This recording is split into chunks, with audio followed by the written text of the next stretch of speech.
520-8388. At Creative Gems, we believe every piece of jewelry tells a story of love, legacy, and the art of fine craftsmanship. Family owned with every detail crafted on site in Panama City, Florida, we invite you to experience more than just shopping. It's a journey to remember. Come visit us online at creativegemsinc.com or in our showroom on Jinx Avenue. Open Monday, Wednesday, and Friday. Creative Gems. If you spend any time at all in your yard, you're going to encounter fire ants. We know they can ruin a party. That's why we're this area's experts at fire ant elimination. As your certified top choice professional, we will rid your yard of these unwanted invaders. Brock Pest is so sure they'll get rid of fire ants that they offer a 1-year guarantee. Enjoy your yard fire ant free. We guarantee it. Give us a call for your free consultation. Brock Lawn and Pest Control, our family protecting yours since 1968. Did you know that fees associated with real estate closings are virtually the same from one title company to the next? So what sets South Oak Title apart? Effective communication, customer service, expertise, and technology. If you're buying or selling real estate, refinancing a residential or commercial property, tell your realtor you want to close with South Oak Title. South Oak Title, with locations across the Southeast, including Panama City Beach, Inlet Beach, Destin, and Fort Walton Beach. Visit them online at southoaktitle.com. Signworks, a business serving businesses since 1985. Everything from signs and banners, vehicles and boats, magnetic and real estate signs, contractor signs, and much more. Signworks can do large format, full color printing too. Signworks, a real professional in the business world. Call Signworks at 785-8899. Signworks, 850-785-8899. WPLQ Port St. Joe, WGSX Lynn, powered by Panama City Toyota. ESPN Northwest Florida. The Atlanta Braves are back with a loaded roster of young talent and some new faces in the A. It's going to be another wild season. 1-1 launched deep down the left field line. This might get out of here. Say goodbye to that one. Tonight, don't miss a minute of Atlanta Braves baseball as the Braves take on division rivals, the Miami Marlins, live from Truist Park. Coverage starts at 6 right after the afternoon underdogs. First pitch, 6:20. You're home for the Braves, ESPN Northwest Florida. It's the next evolution of sports talk radio. The biggest stories and the biggest reactions. Now. And now, we're taking... With the first pick. This is the last ball you got to bat. The Inside Drive. From college to the pros. Interviews with the newsmakers, sports betting, your phone calls, and more. And now, The Inside Drive with Ryan Mulvey. Broadcasting from the Bill Kramer Chevrolet Buick GMC and Kramer Marine Outdoor Studios on ESPN Northwest Florida.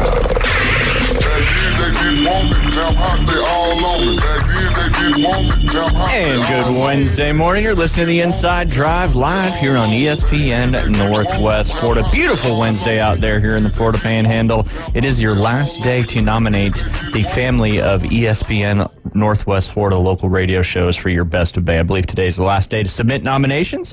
So if you'd be so kind and do that, you can check that out. I'm going to post the link to it there in our comments of the Facebook show today. And you can, of course, go to my Facebook page as well where you've seen that be shared. But we appreciate that very much. Again, 104.3 in Panama City Beach, 101.9 in Port St. Joe along the beautiful Forgotten Coast down there past Port St. Joe, Apalachicola, all those beautiful places. Some of the best tarpon fishing in the world over there, Jay Henley. I know that's a big thing of yours. You love to go tarpon fishing. Right, yeah, always. We're going to make that happen, though, for you. They're running along the beach again this year, so we're going to get you out there. Is that good eating? No, and I don't think Jay just picks them up out of the water and holds them out of the water for as long as he can. That's what I'll tell you to do when we catch one. See how quick the FWC comes after you. As long as they don't have teeth. Nah, I don't. They may not. But to David's point, you're not allowed to take them completely out of the water and hang out with them. Unbeknownst to your Bass Pro Shops guy that stole one out of the pond there. Yeah, he committed so many crimes in many different ways. That was a good afternoon delight debrief, by the way. But yes, you can also download our free mobile app inside the Google Play or Apple Store. You just got to search 104.3 ESPN Northwest Florida. And until they ban it, you can follow us on TikTok, inside.drive. So far, so good. You had some lessons this morning, Jay? I did. Right out the box, early morning? Yeah, 7:30 this morning. A little cooler this morning at 7:30. It was nice. But yeah, it's been a great day. Doing great. What, you got some this afternoon as well? Some this afternoon. Big day. And you're going to be here with us the entire Wednesday. Yeah, I am. I was thinking about that. I thought you were going to change it up on us, No. but I told Keith that you were going to be here for his segment today. All right. So I'll I hang out know for he Keith. is excited. We're going to dive into all sorts of stuff today. Jay's got one more night to finish that homework. Tomorrow is the NFL draft, and we'll be doing our first round mock draft on the show tomorrow. David, you got how far did you guys get through yesterday? And I wasn't able to listen. 2 rounds. Hey. Yeah, that's not bad. That's 64 total picks. Yeah. Between how many people? Three people, 4 people. We had Caveman Rick doing the Eagles and the Patriots, and then we kind of rotated through the other teams. Made a few trades. And yeah, it was fun. There you go. Lots of action. It's all going to start tomorrow. We're excited. 7 p.m. Eastern or Central Time here, 8 p.m. Eastern Time. Looking forward to that for sure. Braves got the dub last night. Jay, do you know what Max Fried did? No, I don't. He had a Maddox. What? Do you know what a Maddox is? I don't. David knows what a Maddox is. He's about to tell you. Complete game shutout under 100 pitches? I don't know if the shutout's part of it, but it's a complete game win under 100 pitches. Oh, yep, absolutely. Nice. I think he had 92 or 96 yesterday, and luckily I had him started on my fantasy baseball team because I needed that one. Yeah. That's for sure. But a great game by Max, and filling in nicely there. Not filling in, but kind of establishing himself after getting bumped out of the rotation last year and coming back in. So that was another shutout victory against the Marlins. They've been playing the Marlins quite a bit, it seems like, and they better keep winning those. But that was exciting, and I meant to do this yesterday as well, and Jay and David want to get your interesting thoughts on this one. It's a comparison. Now, I don't know if you saw yesterday, Shohei hit the hardest hit exit velo, as all those announcers like to say on TV, of the season yesterday with the home run he hit. I think it was like 118.7 or something like that miles per hour exit velocity. Wow. Kind of comparable a little bit. You know, that's more like club head speed. And well, no, that would be or like ball speed. Well, ball speed's up in the 160s, 170s, 180s for some of these tour guys. And then, of course, I think the world record is like 240 something with ball speed with those world long drive guys. But here's a fun fact for you, Jay, as I love fun facts. Yeah. This is both through their first 725 Major League Baseball games. Shohei Ohtani and Babe Ruth. How many home runs? 176 each. Pitching record, 38 and 19 for Shohei, 37 and 19 for Babe Ruth. That is the pitching record in the first 481.2 MLB innings. Only one win separate. What are the odds of that? Well, pretty high odds. In fact, we were just going back and digging through some of the old betting files, and Shohei placed a prop bet on his numbers mirroring Babe Ruth about 5 years ago. So very impressive stuff there from Shohei Ohtani. Really? No. Oh, gosh. I almost was going to go, and I always usually can catch him, but at that time I was like, wait, for real? I honestly forgot Babe Ruth was a pitcher. Yeah. You just reminded me of that. You're welcome. Yeah, you're welcome. Also, another fun fact. This is from yesterday, actually. I didn't get to bring it up. But NHL, first 50 career playoff games.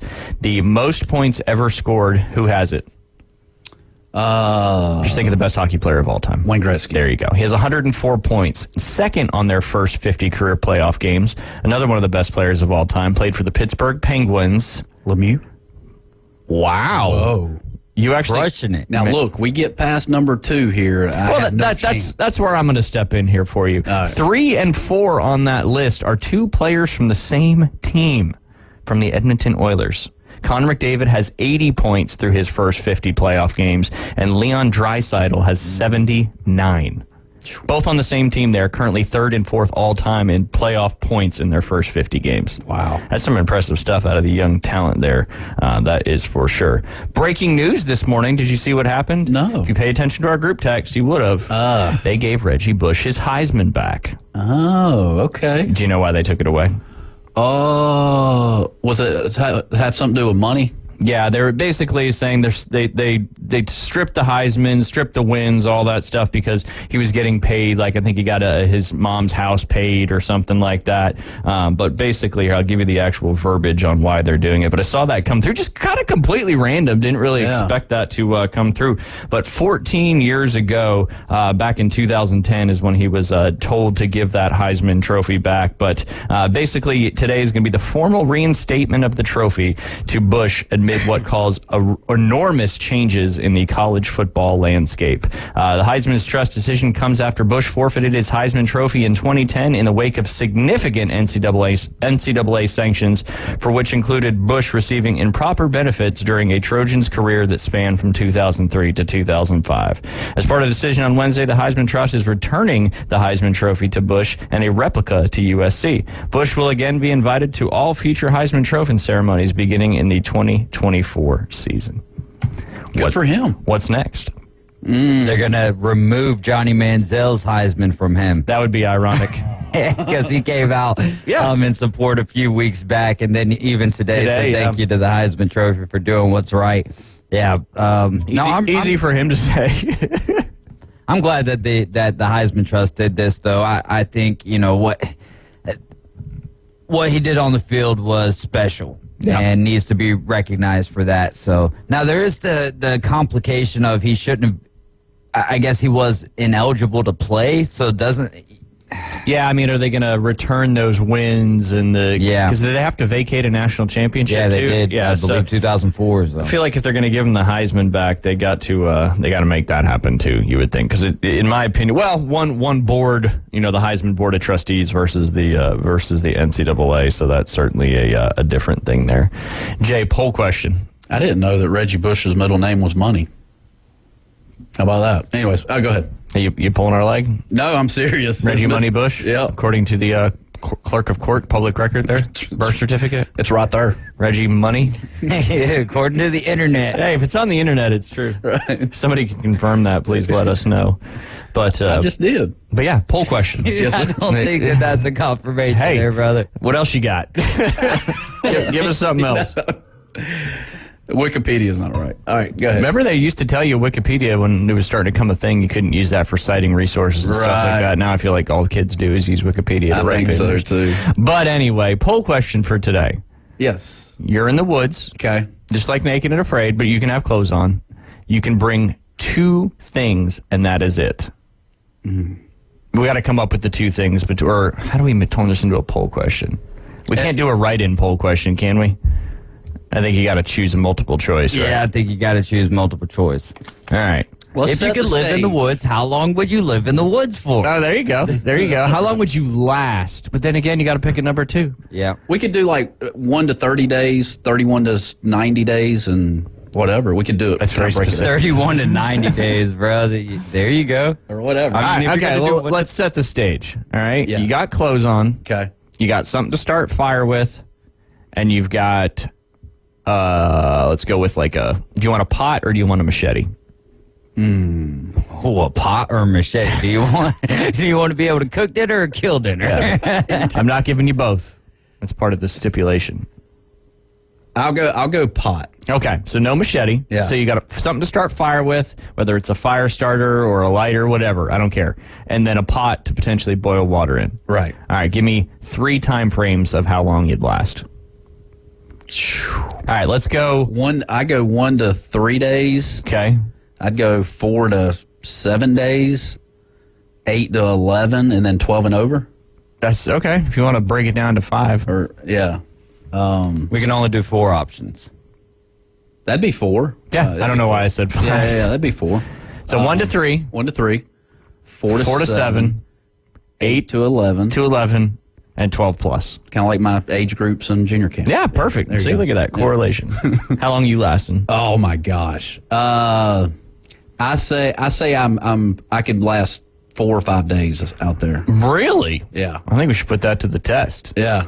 I think 4 or 5 days? Mm-hmm. What you going after to eat? Or are you just not going to eat? You're just going to drink water? Because you can last that long. You got to go with vegetation if all you got's a pot, right? Yeah. Because you ain't got no fishing line. That's true.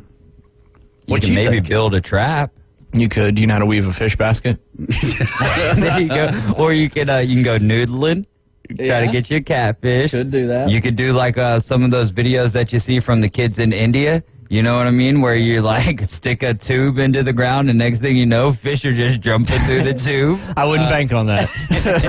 Right. But if you did it on the right riverbank, you just never know. That is true. That is true. 4 to 5 days, huh? I think so. That's bold. That's bold. I wish we could put this to the test with you somehow. But I mean, what time of year are we talking? Is it like summertime? Any time of year. Yeah. I don't know if the weather was just right, like it is right now. Like right 58 now? degrees. That's chilly, though, with a breeze. Well, you got clothes on, so never mind. You're not naked and afraid. All right, so you got clothes. What was the question? You got clothes, something to start fire with, and Jay said not a machete, but a pot to boil water in, or a pot, something. Yeah. Which you could bump, something over the head with to kill, potentially. Right. Yeah, you could. I don't know. Yeah. I don't know. Boil some leaves. Boil some leaves. Boiled salad, boy. I think you just eat the leaves if you want. You don't have to boil them, depending on the type of leaf. I don't know. Right. I'm not saying I'm lasting 4 or 5 days, though. With just those things? 1 to 3, huh? Well, 1 to 3 is, that's either 1, 2, or 3. So I think that's probably a fair landing place for me. Because, you're the Naked and Afraid, they do 14 days, they do 21 days. And you can go that entire time without food. Are you going to be in good shape? Absolutely not. But you can't go that long without water. Yeah. And that's the big difference.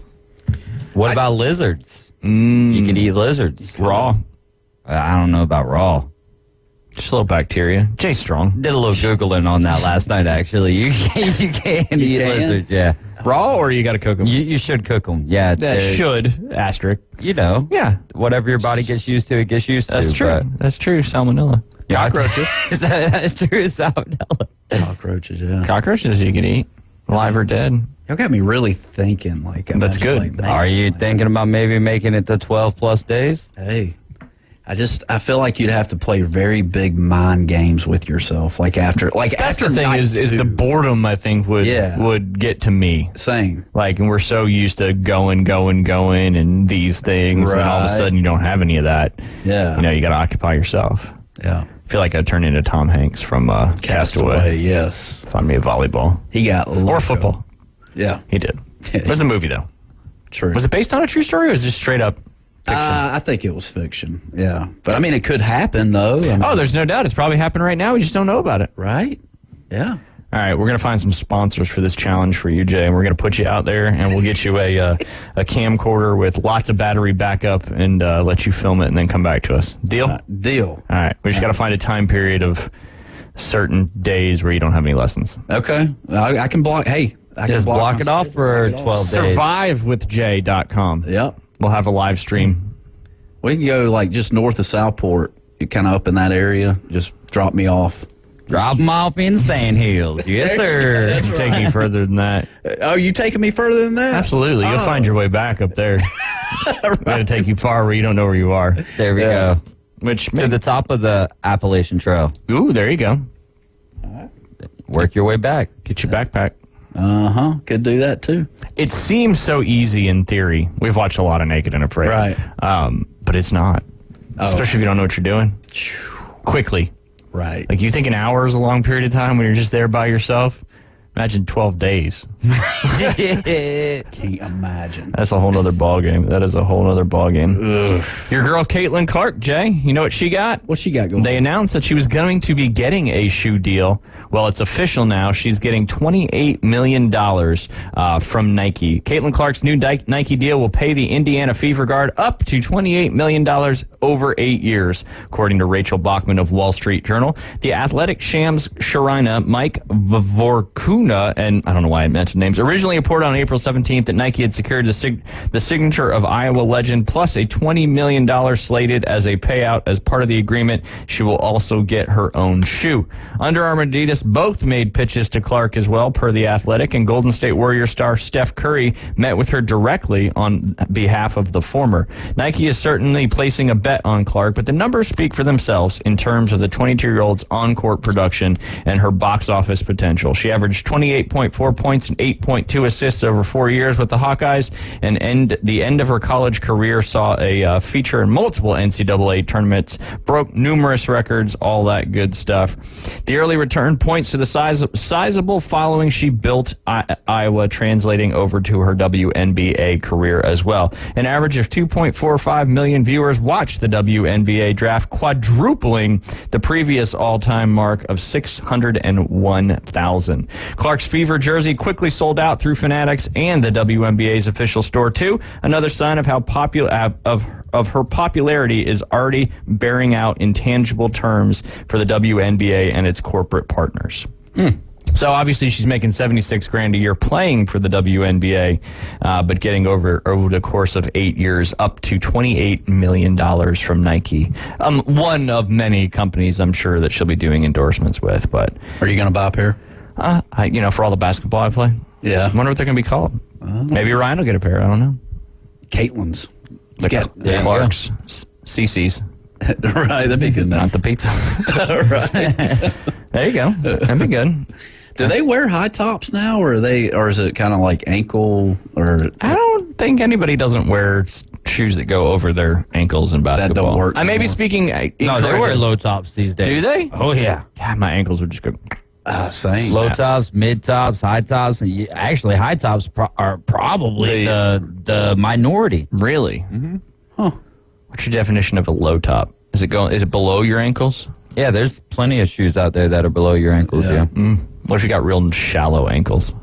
Yeah, I don't know how that works. Yeah, but you need deep shoes. Deep shoes. It's a good poll question, Jay. That was some good stuff. There's so much to talk about in the NBA and the NHL. I wanted to wait until a little bit later on this morning. Coming up at right here in a few minutes, actually, we're going to be doing the free ticket giveaway for Wrestling Against Cancer. That's coming up this Saturday, April 27th. We're going to do the 10th caller here in the break at 11:20. And if you're the 10th caller, you win that pair of tickets to go up and see some awesome local wrestling action, all benefiting a wonderful cause. Jay won't be in this one, but maybe another one in the future. I hope so. Depends on if you come back from your time in the woods. Wait, so you're not showing up to Wrestling Against Cancer? Then I'm not coming to your game Friday night. Bazinga! That's what it is. We can't be keeping score amongst each other, David. Well, scores. This is a sports radio show, and every sport has a score. I got a wall of tallies back here, brother. I gotcha.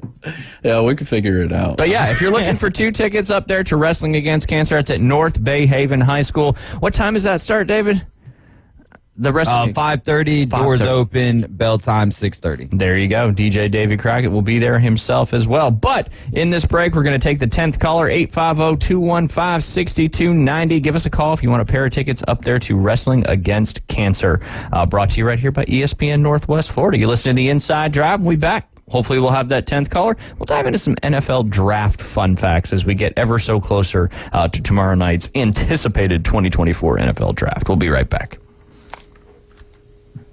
It's the PCB Hobby Takeover with Todd. Mondays at 5:20 on ESPN Northwest Florida. That is a very high-end card and very rare. Todd talks about coins, trading cards, collectibles, and the amazing stories behind them. It was the first one that's ever come through my door. Plus, we'll be taking your calls and questions at 850-215-6290. The PCB Hobby Takeover. A platform for you to do your hobby. Mondays at 5:20 on the Sports Talk Monster. ESPN Northwest Florida. Good morning. This is Joanna with your latest forecast on ESPN Northwest Florida. For this afternoon and evening, sunny and a high of 73 with wind 10 to 15 miles per hour out of the west-southwest. Clear skies tonight with a very light wind and quite warm near 66. Sunny and 80 tomorrow. 80 and slight fog in the morning, but otherwise mostly sunshine with a gentle breeze Friday. This is your Wednesday's weather brought to you by Earthworks of Northwest Florida. Thank you for keeping that dial on ESPN Northwest Florida. Rely on it. With over 65 years of combined experience, Instant Replay Sports Cards is happy to help you take your collection to the next level. They carry all the new hobby boxes, signed memorabilia, and supplies. New and vintage cards in Pokemon. They sell and trade cards and are always looking to buy. They're an authorized source for Topps, Panini, Upper Deck, and Leaf cards. Instant Replay Sports Cards is open 7 days a week at 752 West 23rd Street, down from Academy Sports. It can always be reached at InstantReplaySportsCards.com. At Progressive, we know money can't buy happiness. But money did buy your boat, where you find peace fishing, unlike at home with 3 teenage daughters. Because fish never argue about who stole whose crop top, or get mad the other fish used up all the hot water. No, they just swim around, never embarrassed to be seen with you in public. So save money by bundling your boat or RV insurance with home or auto from Progressive. And buy more happiness, or something close to it. Progressive Casualty Insurance Company affiliates and other insurers not available in all states.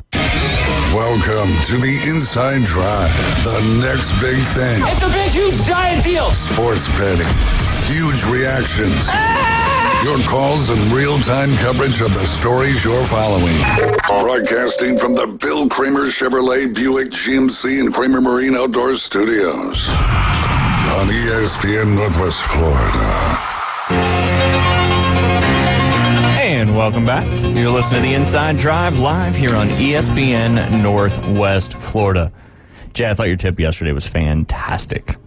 Thank you, Ryan. Do you think anybody tried it between now and then? I would hope so. I would hope so, too. I thought about it. Yeah? But I almost did. And I didn't, though. Yeah. But I might. It's the easiest. Use the toilet paper. Use the toilet paper. That's what you got to do. That's it. To get to a better golf swing. It's perfect, too, because, I don't know. I don't mean to bring it up again, but I just thought about it again, thinking about it yesterday, and that was a great tip, putting that toilet paper on there and keeping it up there by your hands as long as you can, and then releasing the power. That's it. It's as simple as you want to make it, but as complicated as you want to make it as well. That's a fact. All right, Jay, we got the NFL draft coming up tomorrow, and there's just so much speculation. Who's going to do this? Who's going to do that? There's just, you really don't know until it happens. And, the odds, too, of I saw a text in our group this morning kind of joking around talking about Justin Herbert's or the Chargers' odds of taking a quarterback were 100-1 when they opened, and now they're all the way down to 6-1, and I think that's just speculation. But we do have our 10th caller on the line who's got a pair of tickets to Wrestling Against Cancer coming up this Saturday, April 27th. We've got Michael Kelsey on the line. Michael, how are you doing today? Hey, what up, guys? How you guys doing? We're doing good. We're doing good. Have you been to a Wrestling Against Cancer before? I have not, no. Awesome. Are you looking forward to it? You there? I have not. Oh, yeah. I'm out here slinging this mail. I'm coming in a bad area right now. Gotcha. No worries. I was just asking if you're looking forward to the event and what they do for the community. Oh, yeah. Yes, sir. Yeah, my grandson, he loves wrestling and it's for good cause and everything. Yeah. That's awesome. Are you going to be taking your grandson?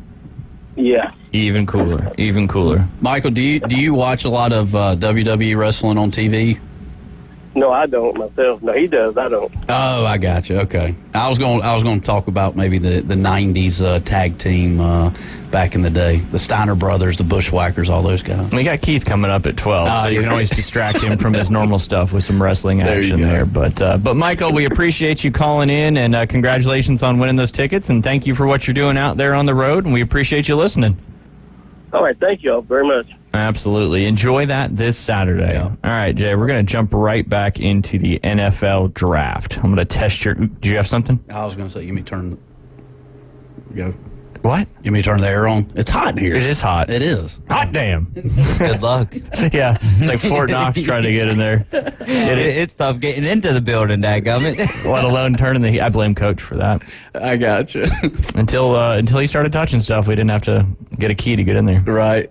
Thanks, Coach. Maybe if Randy's listening, he can do it from his phone. I don't know if it's Wi-Fi connected or not. They got a lot of those nowadays. You can do your garage door. You can do your Wi-Fi or your thermostat. You can do your fan. There's all sorts of stuff. Oh, yeah. Scary. Your whole house is going to just start taking over and eating you back in the day. Yeah, like what was that movie? Smart House back in the day on the Disney Channel? Yep. Absolutely. Yeah. We're right there on the cusp. Yes, we are. Seems like it would, like we're opening up ourselves to a lot of crazy hackings in the future. Yes, all the movies that we saw in the 80s and the 90s will all come to fruition here many, many years later. All right, Jay, we're going to test your knowledge a little bit, which tends to lead us always in one direction, but this is college football programs with the most first-round picks ever. First-round picks ever. Which university do you think is tied for 10th? We'll go back. Tied for 10th. SEC. I'll give you some hints. A lot of these are SEC, Big Ten, ACC, or independent. There is one Pac-12 team, former Pac-12 team on here. And this is of all time? Yes, most first-round draft picks ever. Tied for 10th. This is an easy one. Florida? No, it's easy one for you. Georgia. Okay. Tied for 10th with the University of Tennessee at 47 all-time first-round draft picks. Another SEC school coming in at 49. Alabama. No, they're much closer to the top. May not be the top, maybe the top. I don't know. Can't give you answers. Let's go. The gymnastics team just won the national championship. We talked about this yesterday. Yesterday. Was it Texas A&M? No. LSU. LSU. It's close though. Texas A&M was super close. Yeah. Completely different color scheme. Texas A&M wasn't even in the national championship. Anyway, LSU 49 first-round draft picks, followed by number 8 at 50 first-round draft picks. Out in the middle of the country, Oklahoma. Man, only needed one hint. Oh, that was a pretty easy hint. Yeah. Though. Yeah, you're right. Oklahoma 50. Number 7 coming in at 51. Defending national champions. Michigan. Ooh, there you go. Number 6 at 58 first-round draft picks, a school you had already mentioned. Florida. Correct. Yes. Number 5, I don't know how many hints to give you on this one. They have 67 total first-round draft picks. They've really kind of fallen off a huge cliff the last few years. Power 5 conference, not the SEC, not the Big Ten, not the Pac-12. Texas? That's the SEC. Or previously the Big 12. Oh, okay, yeah. Man. They won some national championships. Did they? Ohio State. Frank Gore played there. We just talked about the injury that happened in the national championship yesterday. We did. They're in your state. Oh, really? University. Great. University of Ulysses S. Grant. Yes, sir. The U. Who is the U? Miami. Miami coming in 5th with 67 total first-round draft picks. A lot of those coming in that 90s and early 2000s area. Number 4 with 70 total first-round draft picks. They are independent. Notre Dame. There you go. Look at that. Sometimes these clues, sometimes they're good, sometimes they're not. Number 3, 79 total first-round draft picks, including a recent first-round draft pick, not this year, but the year before. Number 1 overall, ironically. USC. No, but good guess, because USC is in the top 3, but it's not 3rd. Oregon? No. Washington? No. No, you're thinking too modern. I got you. Although this team's had a heck of a run, and it's their first coaching change in quite some time. TCU? Alabama. Okay. The Crimson Tide coming in at number 79. Bryce Young was drafted first overall 2 years ago after the trade, which led to what the Bears are currently getting that number 1 pick this year with. All right, number 2. You got a 50-50 shot because I've already told you they're in the top 3. The Fighting Trojans. The Men of Troy. USC. There you go. Yes. There you go. Yeah. Reggie Bush just got his Heisman back today, and I'm pretty sure he was a first-round draft pick. 85 for the University of Southern California. Number 1 on the most first-round draft picks ever. I'm baffled at this point. I feel You shouldn't be. Really? You've said it, but it wasn't the correct answer at the time when you said it. Oh. Who won Rookie of the Year last year in the NFL? Don't I really don't. Really? Yeah. Houston Texans? C.J. Stroud. Word C.J. Stroud. Ohio State. Hey, all right. There we go. You. Ohio State leads all Division I programs with 90 first-round draft picks. You surprised? I am. Are you? Yeah. Really? I would think it would be an SEC team. I was thinking Alabama, but... Alabama's probably had the most total draft picks overall. But not, this is specific to the first round. Gotcha. But you got to think too, the 70s and the 80s and, the heyday of all that. There's a lot of draft picks back then too. Yeah. Get tied up modern for sure. And these programs have been around for so long. Yeah. All right. We got another fun one for you, Jay, just because this is one of my favorite things to do is have some fun polls, not polls, but guessing questions with you. Yeah. States that have produced the most NFL draft picks in the last 10 years. I want you to give me what you think would be like the top 5, and I'll see if they're in there. I'm working off a map, so. Well. Yeah, but I think I got it. I've been looking at this map. Population tells me Texas, Florida, California. I think I'm going to pause you right there. Yep. Right. California, 247. Texas, 289. Florida leads the country in the last 10 years with 325 total draft picks. So you got 3 there. Who's the next one you were going to say? Texas? No, you already said Texas. Okay. You said Texas, California, and Florida. And those are in the top 5. Okay. And actually the top 3. So that was good. Georgia? Yeah, Georgia is at 211, which is pretty crazy and shows you how good high school football is in the state of Georgia with 211 draft picks in the last 10 years coming out of there. And then who do you think number 5 is? This one might be a little tougher for me to find. No, okay, I got it. Who do you think number 5 is? I want to say Alabama. No, Alabama's close. They have 87. Okay. Almost 3 times less than what Georgia has. Is it north of the Mason-Dixon line? It is. Ohio? Yeah. Hey. Whoa. Right. You got all 5. Amazing. It's supposed to take longer than that. You're supposed to struggle. That's kind of how this works. But that was good. Yeah, 325 coming out of the state of Florida. Wow. It's pretty impressive. But, I'm going to go to this list now. Most high schools with the most draft picks over the last decade. Same time frame, and you're going to find out why you have the most draft picks coming out of the state of Florida. The top 3 schools. Can you name number 1? I know David Hayes can. If you can't, I'll let him do it. That Bowles High School over in Jacksonville has got to be up there, right? It's not. It's not? It's not on the top 10. I don't think I can do that. Yes, you can. Private. People always go there. They reclass all the time. Kids that are in, 8th grade. IHG? You're on it. Yeah. IMG. Yep. Or Academy. IMG, I'm yep. sorry. IMG Academy's got 18 draft picks over the last decade. So that even goes to show you. IHG, that's the the hotel group. Yeah, that's good. They might have draft picks too, but just in a different aspect. But that goes to show you, this is the last 10 years, and they've had 18 NFL draft picks. That just goes to show you how quick that funnel goes up when it comes to making it to the NFL. Number 2 on this list, David, can you guess this one? Hoover. Still in Florida. We're still in Florida. Yeah. That's why they're leading with 325. Another powerhouse. St. Thomas Aquinas. Bingo. Number 2 with 18. And then it drops off significantly again in the state of Florida. You've got American Heritage. They have 11. Oh. And then you go over to the great state of Texas with Allen High School with 8. Then up to, looks like, if I could read, my vision is just terrible now. You got Allen, what is that? DeMatha? If I pronounce that correctly, Alan would know. Dematha. I'm going to go with DeMatha. In Missouri with 8. And then you go back to the state of Florida with Northwestern High School.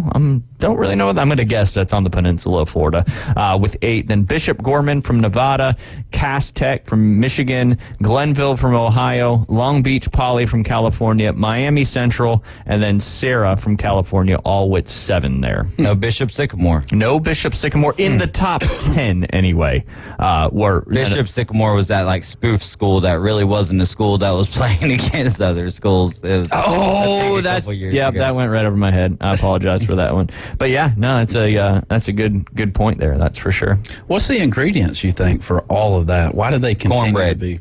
Is it cornbread? Chicken. Yeah, cornbread and chicken. That's where I come from. Right. No, it's these schools are designed to produce that. It's more of a sports place than it is an education place, and it costs a ton of money to go there as well. Yeah, just huge. I don't know if you've ever seen the facilities at IMG and stuff like that. I would love to. It's insane, that's for sure. But it's an investment, and you talk about you only got 18 people in the last 10 years that have played at that school, which is one of the top programs in the country as far as high school sports for football, and you only have 18 out of the last 10 years get drafted in the NFL. Yeah, that pipeline goes down. I want to say it's less than 1% of players that play. Maybe it's 1.2% of all college football players make it to the NFL, something like that. So it's tough. So if you're out there with your kids, no college scholarships or no draft picks are earned that day. So just take it easy. Yep.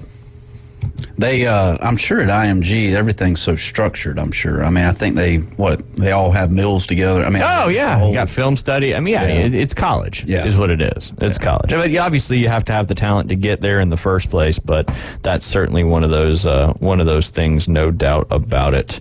But yeah, draft can come. What is your strategy for your mock draft tomorrow? I need to hear this.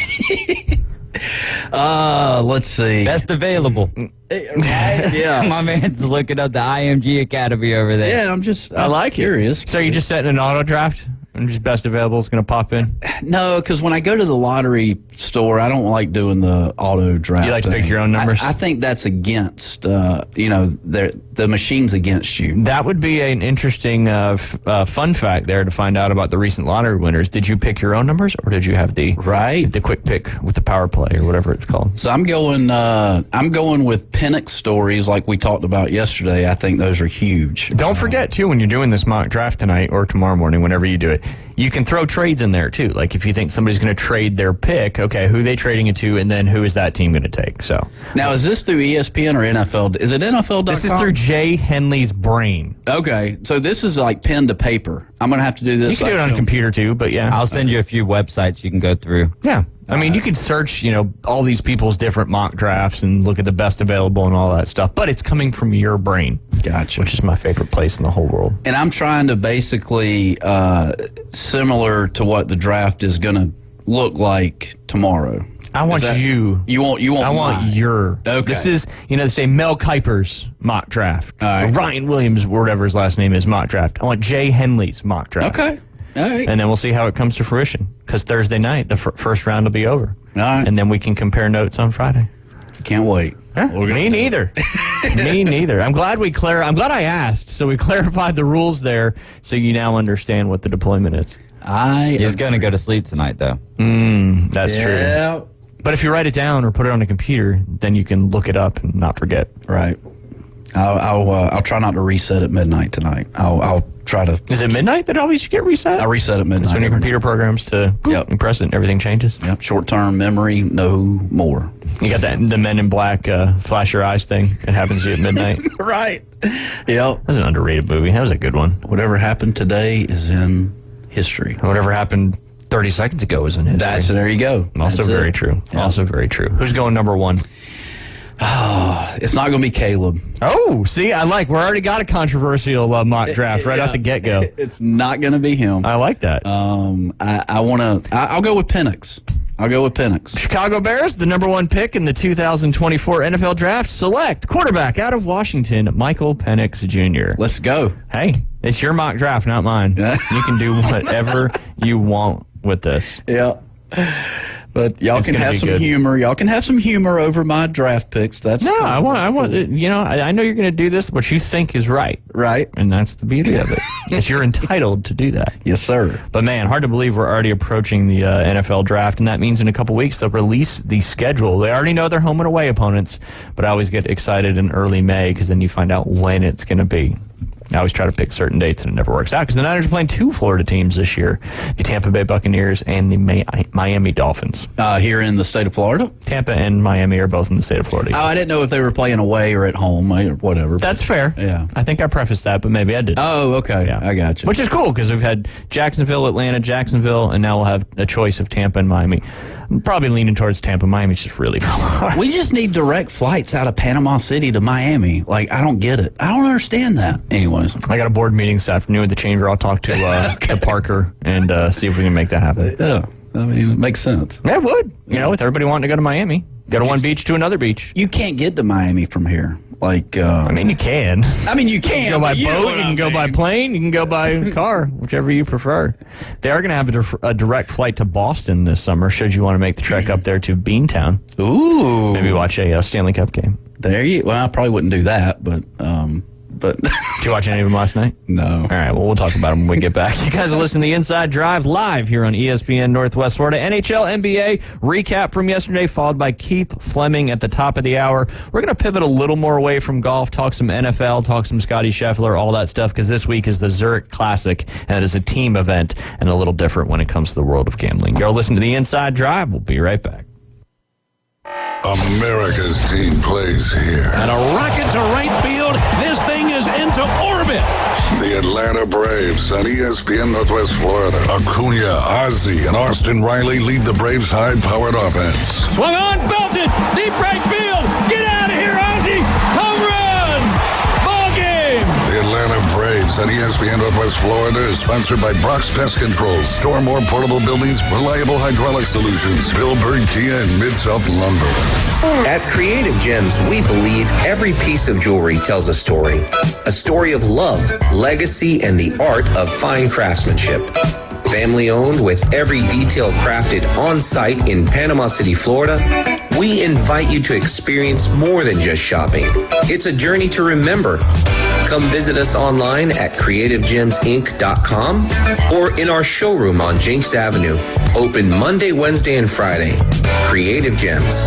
Do you use the expensive blue or yellow pills to charge your sex life? Are you thinking about it? What if we can promise you the same results for less than $3 a pill? If you're paying $20 a pill for the other pills, you're getting taken to the cleaners. Our pills deliver the exact same results for less than $3. You'll save more than $16 a pill for the same results. And right now, radio callers will get 44 blue or yellow pills for $120 with free discreet shipping. You can save more than $700 off pharmacy prices. Charge your sex life now and save a ton of money. Call now and get your 44 pills and save over $700 and qualify for free shipping. Stop overpaying and call right now. Paid for by Steelman Pills. 800-261-7365. 800-261-7365. 800-261-7365. That's 800-261-7365.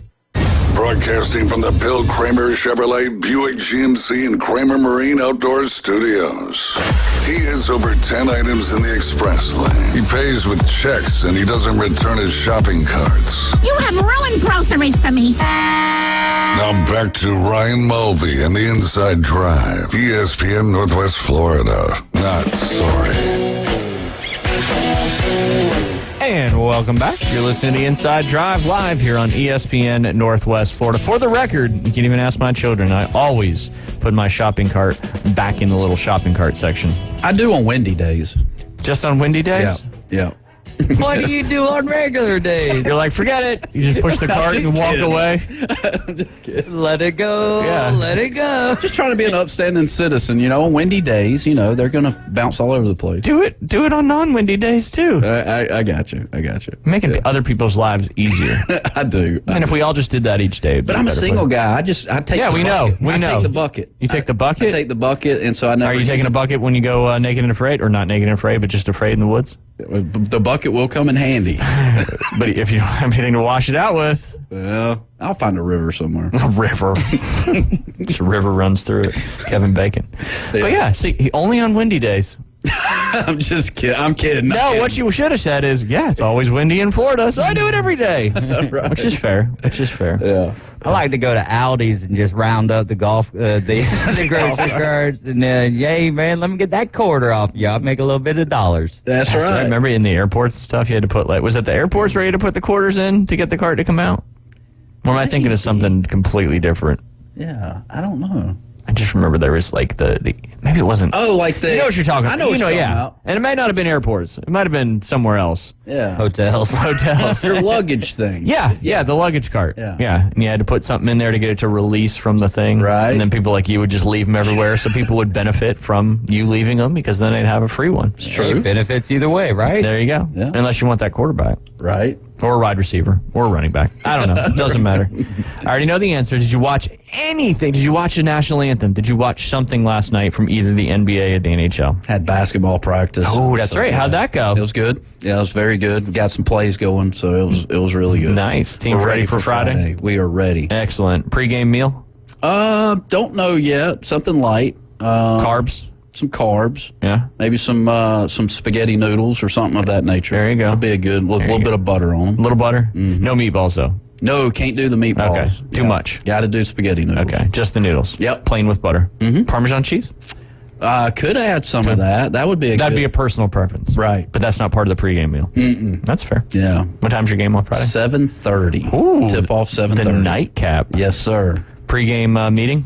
About 7:15ish. Oh, we'll cutting it short, but that's fine. We're gonna do a little motivation. We're gonna get a W this. I know it. I can't wait to hear on Monday. We are. I won't be there for that. He was gonna go, but then you backed out of getting in the ring. So all's fair in love and war. I mean, I'll be there, but to get in the ring. Oh, you don't got to get in the ring. You just have to attend the event, and then I'll attend the event Friday. All right. Deal. I pay first, then you pay second. That's right. Yeah, I was like, yours is before, so yeah, that's a risk on T. Hayes' part. That's for sure. It is, but I'll stand up to my end of the deal. Yes, and then just leave you on one side. Yeah. Nah, you'll I'll be there. even give you a pregame speech. I've already rehearsed it and everything. Have you? Yeah, no doubt. Now in the ring from ESPN Northwest Florida, Jay Henley. Oh, no. you were I'm talking about basketball. At the game, pregame speech for the youngins. All right, boys, listen to Coach Jay. Y'all have a good game. That's it. But you got, Bozeman Senior helping you out on your team. I do. That's cool. do. That's some good stuff. Yeah, he's been great. It's been a good addition to the team, and I think it's going to help us get a few wins this season. It's all you. No, it's not. It is not. It's all you. Strategic timeouts, motivational speeches. Who's bringing drinks and snacks for the next game? Well, I hadn't figured that one out yet. And do you do that in basketball? Do you? I don't know. I remember in baseball we did it. I think you do it in any sport. Do you? You know what you don't see as much anymore, though? What? Orange slices. Orange slices. You didn't play soccer, did you? Mm-mm. But did they do orange slices for other sports, too? Now, I'm thinking of the candy orange slices. No, I'm thinking of somebody sits there. There you go. Yeah, I don't know if that's a good idea. They slice up all the oranges and then the kids grab them at halftime? No? No. I think we had more. Maybe that's just a soccer thing. We had maybe Little Debbie oatmeal Caveman cream McDonald. pies, Star Crunches. We had all that back in the day. There you go. And Cokes, legitimate, straight up Coke and oatmeal cream pie, and that's what you got at the end of the game. And you got a game ball. End of the game. That's fine. The end of the game. Yeah. Oh, yeah. The oranges in soccer were always at halftime. It's supposed to give you that vitamin C, natural sugar, all that stuff. I think in football we would do bananas. Yeah, preventing cramps. Makes sense. Yeah. I'm glad you said after the game for the oatmeal cream pies and the Star Crunches and the Cokes. But I will say I did make a rookie coaching mistake the other night, and we were on a fast break, and I called a timeout. So one of my kids yesterday goes, "Hey, Coach, this game on Friday, when we're in a fast break, you're not going to call a timeout." I love that kid asked you that question. He did. It was amazing. It was Man, yeah. That's one way to earn the respect of your team. But you know what? Hey, they weren't ready for that fast break. You saw it. They didn't. Right. And that's all about being a coach. But you know what? I humbly looked at every one of them and said, "Guys, this is my first game coaching ever. This is You're just a new rodeo. I'm trying to last 8 seconds here. All right. Yeah, you were just trying to get you just didn't know when to call your first timeout, and you got excited and you hit him with the old poop. I did, man. It was cool to call a timeout. I was like, I'm about to call a timeout. I like it. Hey, no, that's exciting. I cannot fault you for that at all. Even to the point to where I tried to call a timeout when we didn't have the ball, and that's when Brent was with Suddenly Sports. He's like, "Jay, you got to wait until you have the ball. You have to have possession in order to call a timeout." Anyways, we'll get off. Yeah. No, that's good. No, stay right there. No, I like it. Man, I wish I could come Friday night. We got a few more games. Breakfast Point next Tuesday. Yeah, I might be able to do that one. That'd be easier for you to get there. I'd have to convince Beth to take me, but maybe you can pick me up on the way. Yeah, we'll get there. You go. Don't ask for my help. Not helping. Man, I don't know basketball. I do know not to call a timeout during a fast break, though.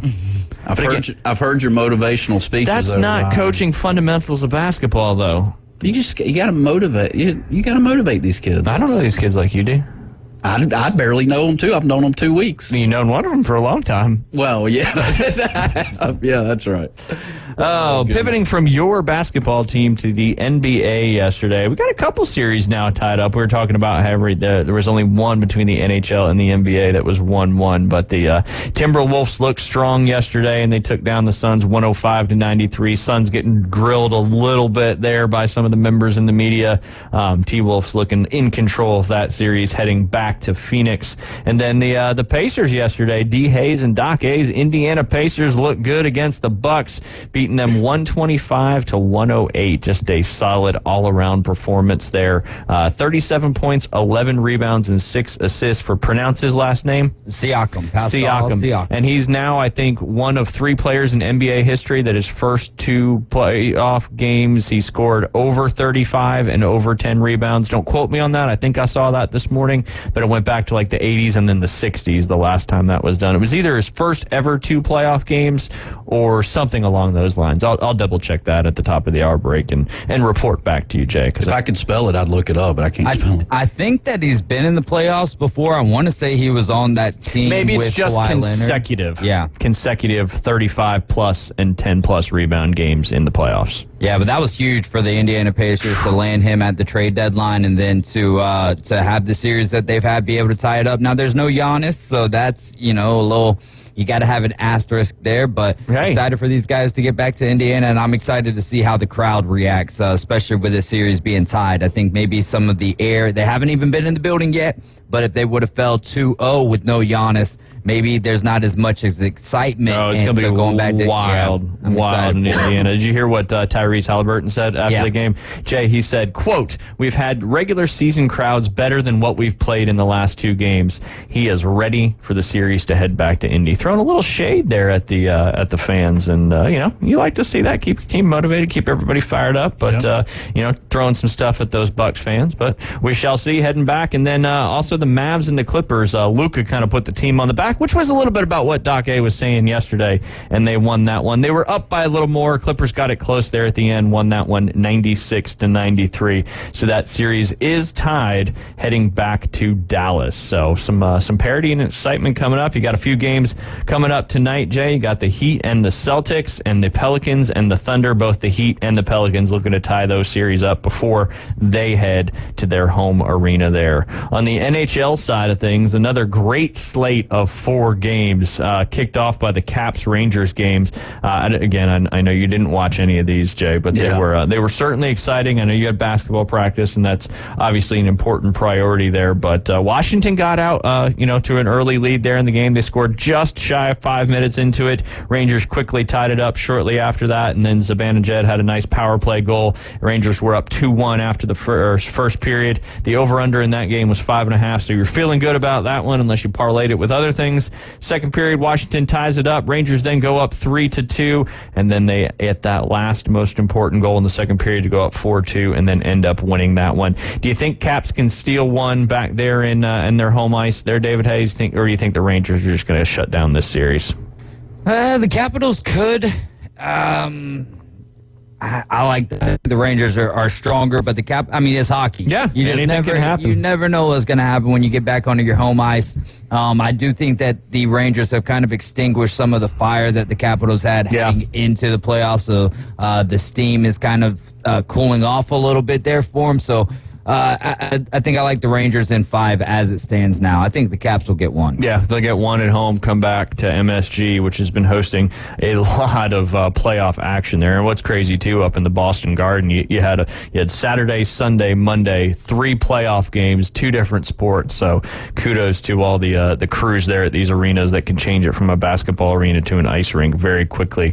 The Avalanche tied up the series, winning that one 5-2 over the Winnipeg Jets. I think you might have called that one yesterday, Jay. And I know for a fact you did call this one. Nashville Predators got off to a hot start. I think even got up 3-0 at one point in that game and ended up winning that one 4-1 to take that series. That's going to be another place where it's going to be wild come not tonight, but tomorrow night up there in Nashville. And then the one game that was just a wild game, and man, the Lightning, I was pulling for them.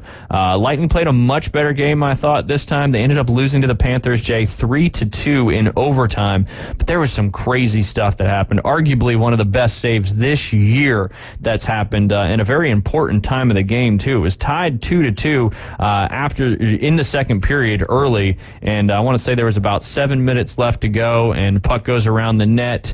Bobrovsky's going one way. It's one thing to realize how athletic these goalies are. He's going one way. The puck comes across the net. I forget who was there trying to backhand it in. Guy dives, hits the back of his arm, and keeps it out of the net. Unbelievable save to keep that game tied 2-2. And not only was it Bobrovsky, but Vasilevsky also had some huge saves. He had a breakaway save. I want to say that was late second period. And then Bobrovsky again at the end of the regulation stopped. I forget who it was for the Lightning, but on a semi kind of breakaway there. Another great save. Goalies played fantastic in that game.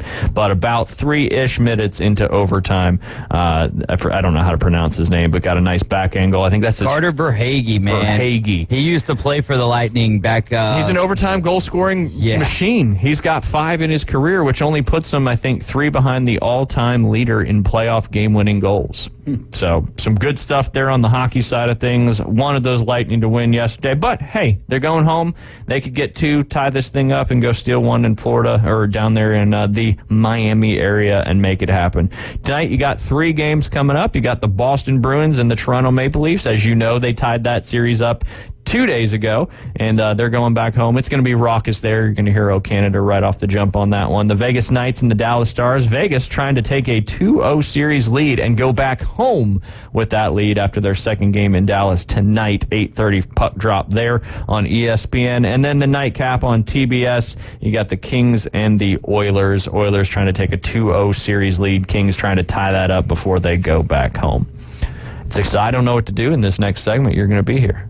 Yeah, I know. I feel like the last several Wednesdays you haven't been here. It's just been me and Keith, and mainly me just listening to Keith. Right. But not this time. Nope. Because you're here. We're tag teaming it. Or triple teaming it. Hey, maybe a tag team on Saturday when David throws you in the ring. Triple team. There you go.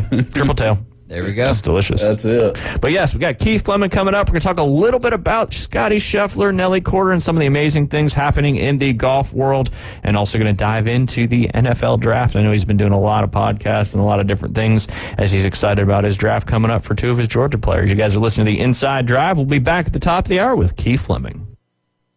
ESPN Northwest Florida. Here's what's happening. The Coach James Hale Show, Monday through Friday, 7 to 9. We try to cover Alabama, Auburn, Florida, Georgia, all the SEC teams, and, of course, Florida State. We also look into what's going on locally every single day right here on ESPN Northwest Florida. We're asking you to do us a favor. If you wouldn't mind, would you go and vote for us, the Best of Bay? We'd like to be nominated for that. Don't forget the Coach James Hale Show right here on ESPN Northwest Florida. Good morning. This is Joanna with your latest forecast on ESPN Northwest Florida. For this afternoon and evening, sunny and a high of 73 with wind 10 to 15 miles per hour out of the west-southwest. Clear skies tonight with a very light wind and quite warm near 66. Sunny and 80 tomorrow. 80 and slight fog in the morning, but otherwise mostly sunshine with a gentle breeze Friday. This is your Wednesday's weather brought to you by Earthworks of Northwest Florida. Thank you for keeping that dial on ESPN Northwest Florida. Rely on it.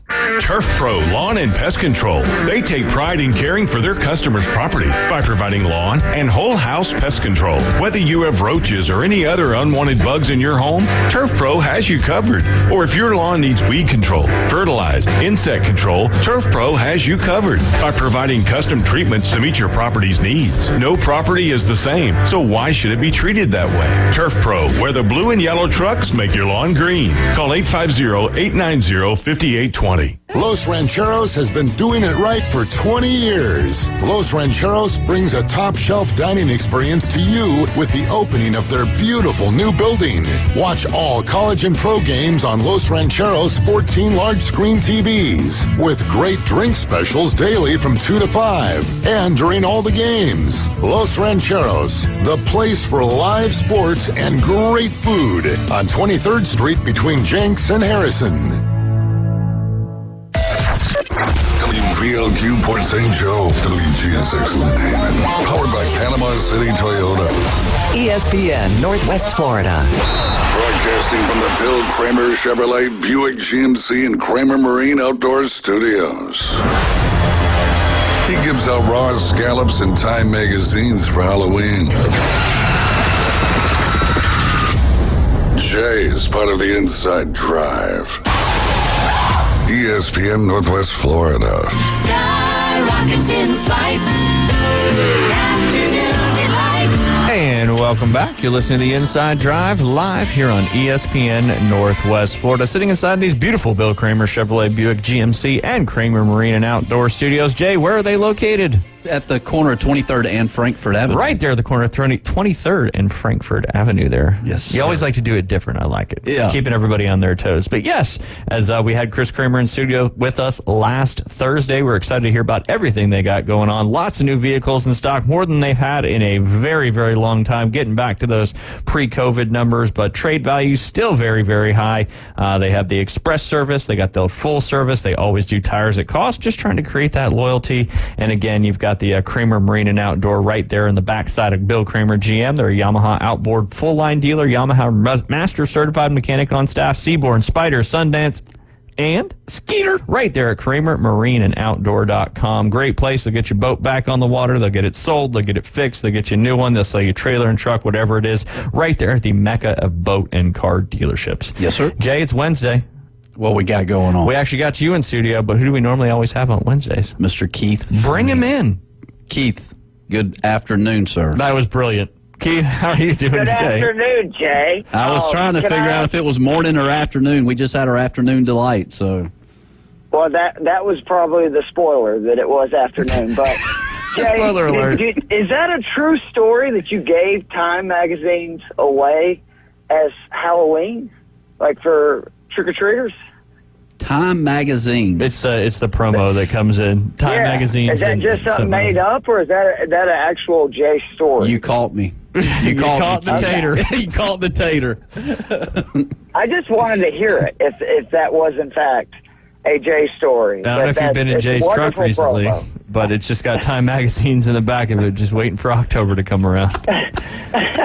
Oh man! But yes, Keith, I know we're going from recycling plant to recycling plant. Picking up as many Time magazines as you can, because we know Jay is pro-environment. So. Yeah, and pro-reading. He does a lot of that as well. There's certain areas that are good reading material, and yes, there you go. Can you please put magazines next year coming up? Yeah. That'd be good. That'd be good. Well, Keith, I know Jay hasn't been here in a while, and this week's a little different week when it comes to the golf world, as it's the Zurich Classic, which is a team event, which doesn't happen very often in the PGA Tour world. But we're going to talk more about kind of what's going on in the whole golf world, and then dive into the NFL draft coming up tomorrow. And I don't know if you were listening to the show earlier. Jay gave us a little preview of who he thinks is going to go first in the NFL draft, and he is saying, who was it, Jay? I missed it. Michael Penix Jr. There you go. You heard it here first All on right. the Inside Drive. Jay Henley's mock draft has Michael Penix Jr. going first. Who's got the first pick? The Bears. Look at you. Yeah. And the ninth pick. And that, wow. Yeah. Dang. I can't wait to see what your mock draft looks like tomorrow. It's going to be my favorite day of the week. That is for sure. But, Keith, let's dive into it. I know there's a lot of stuff going on in the golf world and some pretty dominant play on two different tours. Yeah, for sure. Before we get into, obviously, Korda and Scheffler, how about Miles Russell? 15 years old, a true freshman in high school. He finished tied 20th with a final round 66 at the Korn Ferry event, the Suncoast Classic. It means he automatically qualifies for next week's event. So from what I understand, he is going to play again this week. And, again, he's a 15-year-old. Freshman in high school, and just think back to how dumb and immature you were at 15 years old, and it really blows my mind when somebody is so good at something at such a young age they can compete at a really high level. When that's a child, he's a child, right? Like, unbelievable.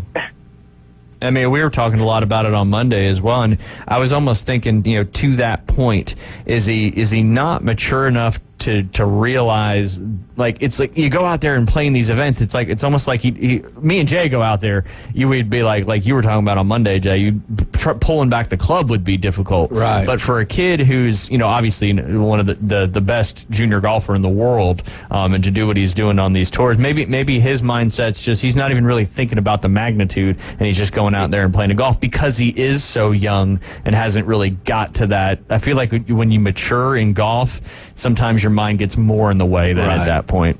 Well, and my thought is like, this is a true phenom right here. Like, there's 6 billion people on the face of this earth. I think It's almost there's only 8 now. Is it 8 now? Yeah. I mean, you've got a very handful of people that can go out and do this, and he's one of those guys, in my opinion. I mean, a very handful, maybe 8 to 10. Not only that, to back up kind of Jay's point, he is the number one junior player in the world, okay? So it's not shocking that he's doing this. I mean, it's an unbelievable accomplishment, but all the skill in the world. He's also just broke a 30-year record that a guy, maybe you've heard of him, Tiger Woods held, of being the youngest AJGA Player of the Year. Yep. He's like the reigning junior players champion, boys junior PGA Back-to-back championship PGA, winner. junior PGA, yep. Yeah, I mean, he's the real deal. I do think, though, from the mentality standpoint, I don't even know if it's so much his age. For whatever reason, there's just people that can, play almost better in a situation where there's more pressure for what most people will consider pressure. And then I think that's something you're just ingrained with. I really don't think it's something you either learn or you can obviously get better at it, but I think the truly great ones, which to be 15 years old and go out, especially all the attention he got with his great play Thursday, Friday, he made the cut. Let's be honest, Saturday was not his best stuff. And then to fire the 66 on Sunday, it's just really special stuff from a 15-year-old kid. And he could potentially, he's too young to join the Korn Ferry under any kind of temporary status. But as long as he finishes top 25, he is eligible for the next week's event. So he could go on a run and, play 5-6 straight events. And, who knows what's going to happen from here. Yeah, absolutely. I mean, do we know if he's playing in the Korn Ferry Tour event this week or not? I know he qualified for it. From what I understand, yes, he is going to play. I mean, what if he goes on to win one of these tournaments? That would be great. I mean, you win a tournament on the Korn Ferry Tour. I don't know how it works with the name. I mean, obviously he's not making any money, but that could provide some exemptions potentially into PGA Tour events, et cetera, et cetera. I mean, the kid's a freshman in high school.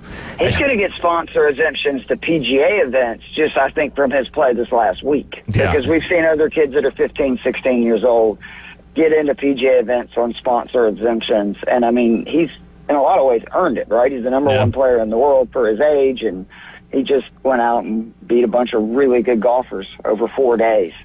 Before I get into Scheffler, because I do want to talk about him for a little bit at length, we have to talk about Nelly Korda, 5 straight events, her second major. She's, always had immense talent. We saw that early in her career. She's only 25 years old. 2021, she won 4 events and a major. But she's been winless since then. In 2022, she had a surgery that caused her to miss 6 months for an emergency blood clot surgery. Last year, she kind of returned to form but couldn't get in the winner's circle. 10 top 10 finishes, 0 wins. And now she's joined really elite company on PGA, LPGA, you name it, professional tours of winning 5 straight events with Byron Nelson, Ben Hogan, Tiger Woods, Annika Sorenstam, and Nancy Lopez. Pretty good company. And she's 25 years old. And she's the first player since Lydia Ko in 2016 to win a major, ranked as the number 1 player in the world. Something I'm starting to realize is much more difficult than what I considered. I said last week, Scheffler, first guy to win 2+ majors as the number 1 player in the world. That's been around since the mid-'80s, just him and Tiger Woods. And seeing how often, it doesn't happen a lot in women's golf either, I just think there's a lot of pressure when you are the number 1 ranked player in the world. And we know what happens when you put pressure on yourself in golf. Bad things happen. You can't force anything in the game of golf. You have to let it happen, right? And I really do think it's more of an accomplishment than we make it when someone is the number 1 player in the world and then they go and win one of these majors. Yeah, absolutely. And I don't know if you guys saw what she said after the winning the 5th straight tournament there in the first major of the year, but she had a friendly but stern message to golf TV networks. She said, "We need a stage. We need to be on primetime TV, and we need to showcase the talent we have out here," which is a lot. "We need the support from not just the crowds, but the television networks." Korda's message was clear, even if she risks igniting another round of whatabouts-its retorts from Nobody Cares segment of the golf internet. For women's golf to succeed on television like men's golf, it needs to be shown on television like men's golf. And for that inspired argument about floundering ratings on small cable networks being proof of women's golf's inherent inferiority, Korda seemed to be arguing that the solution to women's golf popularity woes was neither the chicken, major TV networks, or the egg, women's golf, but rather the frequency of the two working together. What do you guys think about that? Go ahead. Okay, you got any big thought? You want me to go ahead? He always passes the buck. It's just you now instead of David. Yeah. That's fair. I mean, for starters, she's right. Overall, I will say that event though is a big sprawling space, and from a production standpoint, again, for a show of that magnitude, it's difficult to do a lot. Because just the course is so spread out. They got bad, luck. Saturday, I think a lot of it was rain delay. Sunday was a 6-hour round. Oh, yeah, and Tuesday was There's nothing the telecast can do. Yeah, you can't do anything about that. But she is right, and I keep looking at, the success of things like the Full Swing, et cetera, And it's like, why not experiment with something like that in season during one of these, like say the Women's Tour or the Corn Ferry Tour, where we actually follow and get to know 5 to 10 of them outside of the game of golf. And it's going to give you a lot more rooting entrance into those people. The more you get to know about people, you get people you like, you get people you dislike. And again, when you have those feelings, they talk about it in wrestling all the time.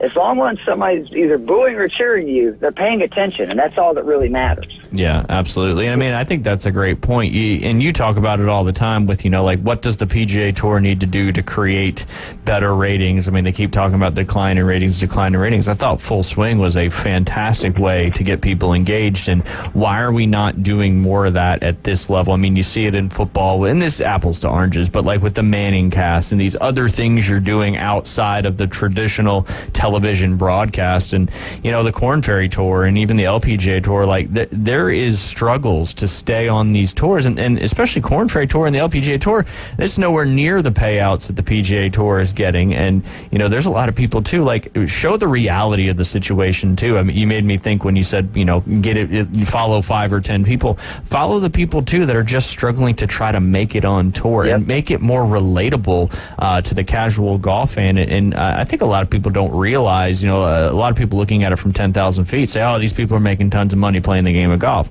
Well, if you start peeling back that onion, as Jay always says, and you get closer to those guys struggling to stay on the tour or make the Corn Ferry Tour or make the LPGA Tour from the Symetra Tour, follow some of those people and see what the other side of that sport looks like and how difficult it is just to maintain your tour card at any level. Yeah.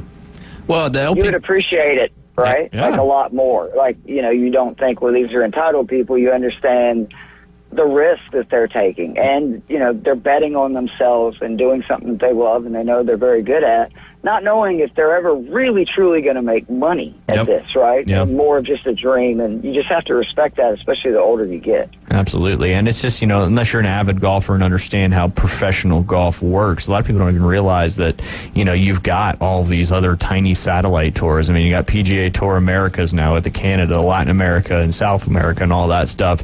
I mean, these guys are having to put up serious dollars to travel to these events, play in these events for, a purse in some of these tournaments that if you win is maybe $15,000, maybe. It's like a poker purse, right? Yeah. Like you're putting the purse up with your entry fee. Absolutely. And a very small percentage is actually getting paid. Yeah. And the Asians are dominating the LPGA. I mean, I can't even announce half their names. I mean, I really Lee Six. Well, and that's kind of the nature of what women's golf went through in the last 20 years is, with the Ledbetter Academies and all these academies in Florida where they literally come over and they move to America. Their parents move them over here and they do school a little bit, but their primary focus is golf, golf. And it's like IMG schools for some of these football and basketball stars. Exactly. So it's kind of a pipeline that's been created, and I do think, Jay, that's a thing too with women's golf is, thank goodness you got Nelly Korda. And I'm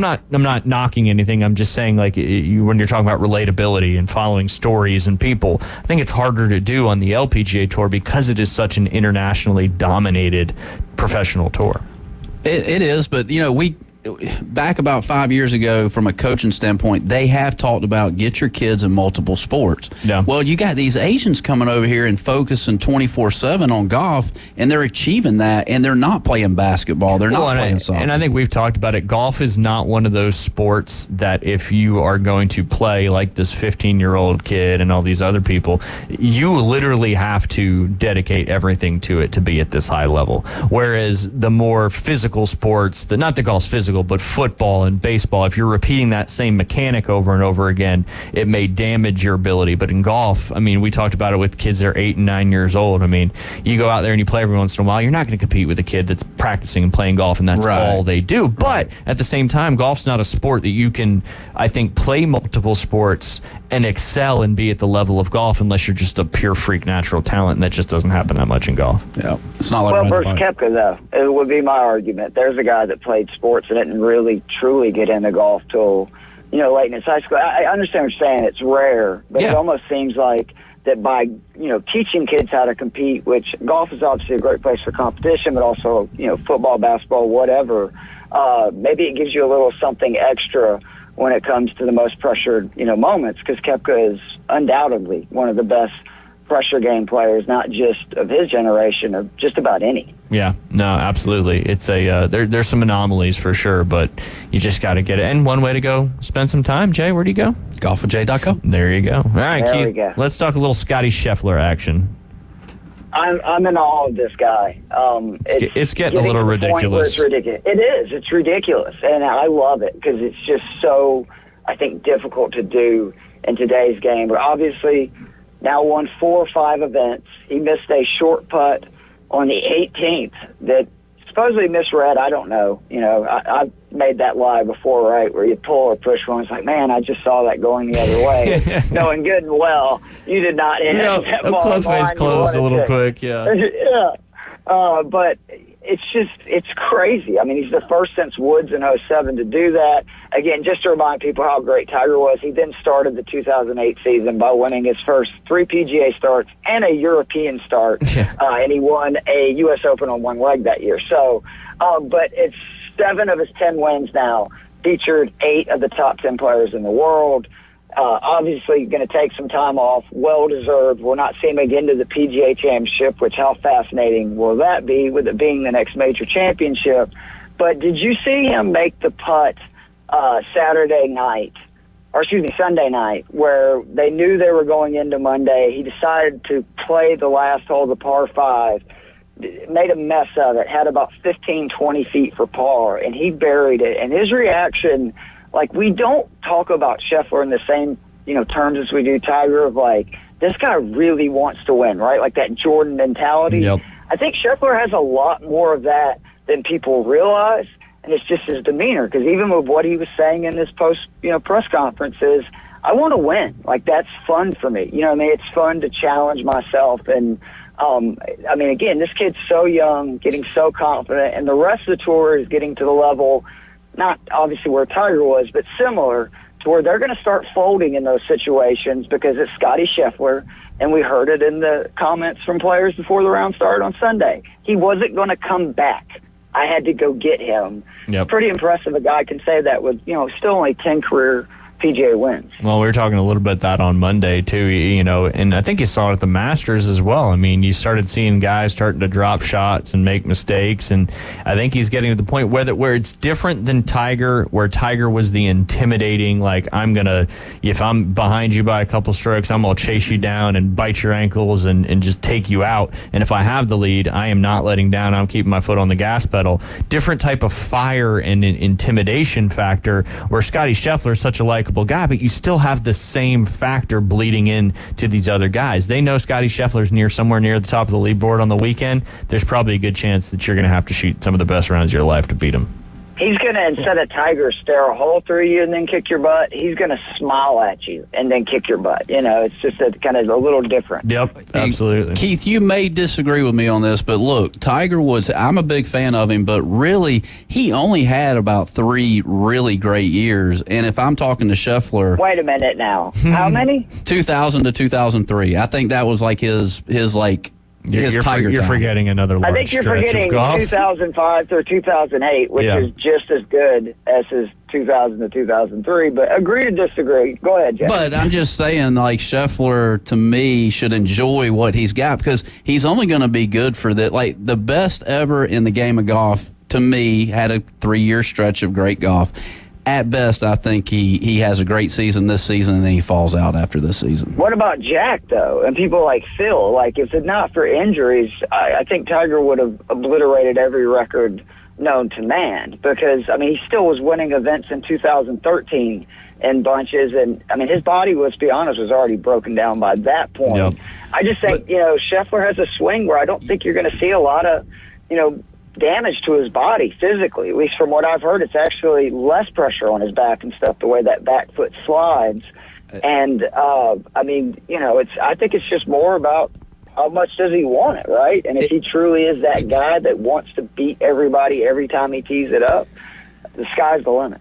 But I'm with you, though. But look, he's in his 40s and he's not doing anything. And I think everybody's good for a certain amount of time. I just don't. You would think Tiger would be great until he's 70, but he had that great stretch. It's a good thing we've got a break here. It's a good thing we got a break here because this is going to go around in circles. I can feel it. 3 years Tiger Woods played good golf, according to Jay Henley. You guys are listening to Inside Drive. We're joined by Keith Fleming on the line. We'll be right back. ESPN Northwest Florida. Here's what's happening.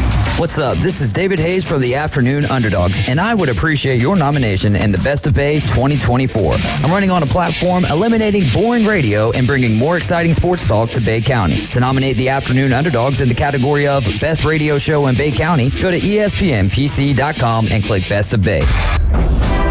This message brought to you by ESPN Northwest Florida. This is Joanna with ESPN Northwest Florida. Here is your weather forecast on this Wednesday afternoon. The rest of the day, sunshine and 73 with a gentle breeze around 11 miles per hour coming out of the west-southwest. For tonight, clear skies and a low near 66. Tomorrow, a wind 3 to 7 miles per hour, sunny and a high around 80. For Friday, slight fog in the morning, but otherwise mostly sunshine and a high of 80. This weather forecast is brought to you by Ellis Agency Insurance. Thank you for tuning into ESPN Northwest Florida. Rely on it. Hello, this is Rick Vossen with RV of Panama City, your local Stormore portable building dealer, located at 2241 East Baldwin Road. Shopping for a garage, portable building, cabin? We build them anywhere from 8 to 16 foot wide, 10 feet to 60 feet long. We can do insulation, electricity, transom dormers, thermal windows. Come, let's customize a building together. Rick Vossen, Stormore Portable Building Dealer, Panama City. Turf Pro Lawn and Pest Control. They take pride in caring for their customers' property by providing lawn and whole house pest control. Whether you have roaches or any other unwanted bugs in your home, Turf Pro has you covered. Or if your lawn needs weed control, fertilize, insect control, Turf Pro has you covered by providing custom treatments to meet your property's needs. No property is the same, so why should it be treated that way? Turf Pro, where the blue and yellow trucks make your lawn green. Call 850-890-5820. Back to the Inside Drive with Ryan Mulvey from the Bill Kramer Chevrolet Buick GMC and Kramer Marine Outdoor Studios. It's alive! Look alive! We're alive! On ESPN Northwest Florida. And welcome back. You're listening to the Inside Drive live here on ESPN Northwest Florida. Joined on the line by Keith Fleming, as we are every Wednesday from 12 to 12:40.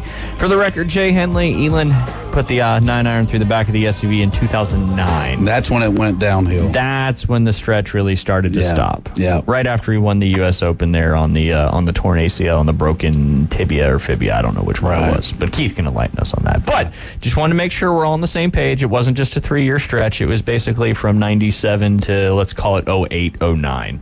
Pretty dominant. Fair enough. Fair to say, Keith? Yeah, I mean, there's very few things. Well, actually, there's not very few things, but there is a decent small percentage things that I get fired up about. Hatred or, down talking my boy Tiger Woods. Even from a Tiger Woods lover like Jay, I just can't have it. I think Jay just likes to keep you on your toes. That's all. He does it to me every day. And when he's here and you're on, then he hadn't had an opportunity to say something crazy in a while. Yeah, he did. Yeah. It's clear. It's clear. But so is Scotty's not playing again till the PGA Championship? Is that right? That is what baby has been reported by several players. Yeah, the baby's coming. I mean, the PGA's the second, I think, week of May, so it's not like it's that far away. So it's going to be just fascinating to think he's coming back, hasn't played around since winning at Augusta and winning 4 of his last 5 events, and then imagine if he goes out and just laps the field or something. It could be really game on for Scotty Scheffler. It could be interesting, or like Jay said, maybe, having a kid and things change and he doesn't, Yeah. Jay says he's done after this year, so you heard it here first. Yep. Yeah.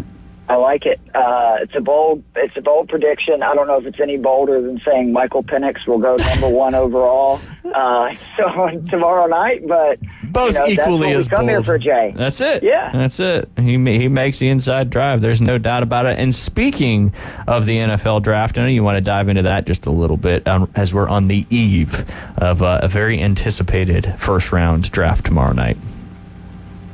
It's isn't it one of the most funnest times as an NFL fan? And it makes no sense because I don't think any of us totally understand or know what we're talking about. Not saying we don't know, obviously, some stuff, but I mean, we get so excited for a draft class, and at the end of the day, we won't know anything for like 5-6 months. But I mean, this is almost like the Super Bowl for bad franchise. I know you don't know about that, Ryan. But oh no, we did.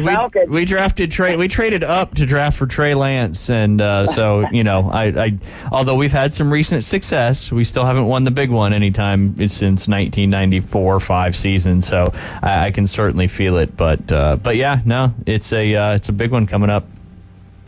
How do you guys rank the QBs? I mean, obviously, I'm assuming we all got Williams first, other than Jay. Yeah, no, don't assume anything when it comes to Jay. Like, who do you have 2-3 out of this group? I've got Jaden Daniels at 2.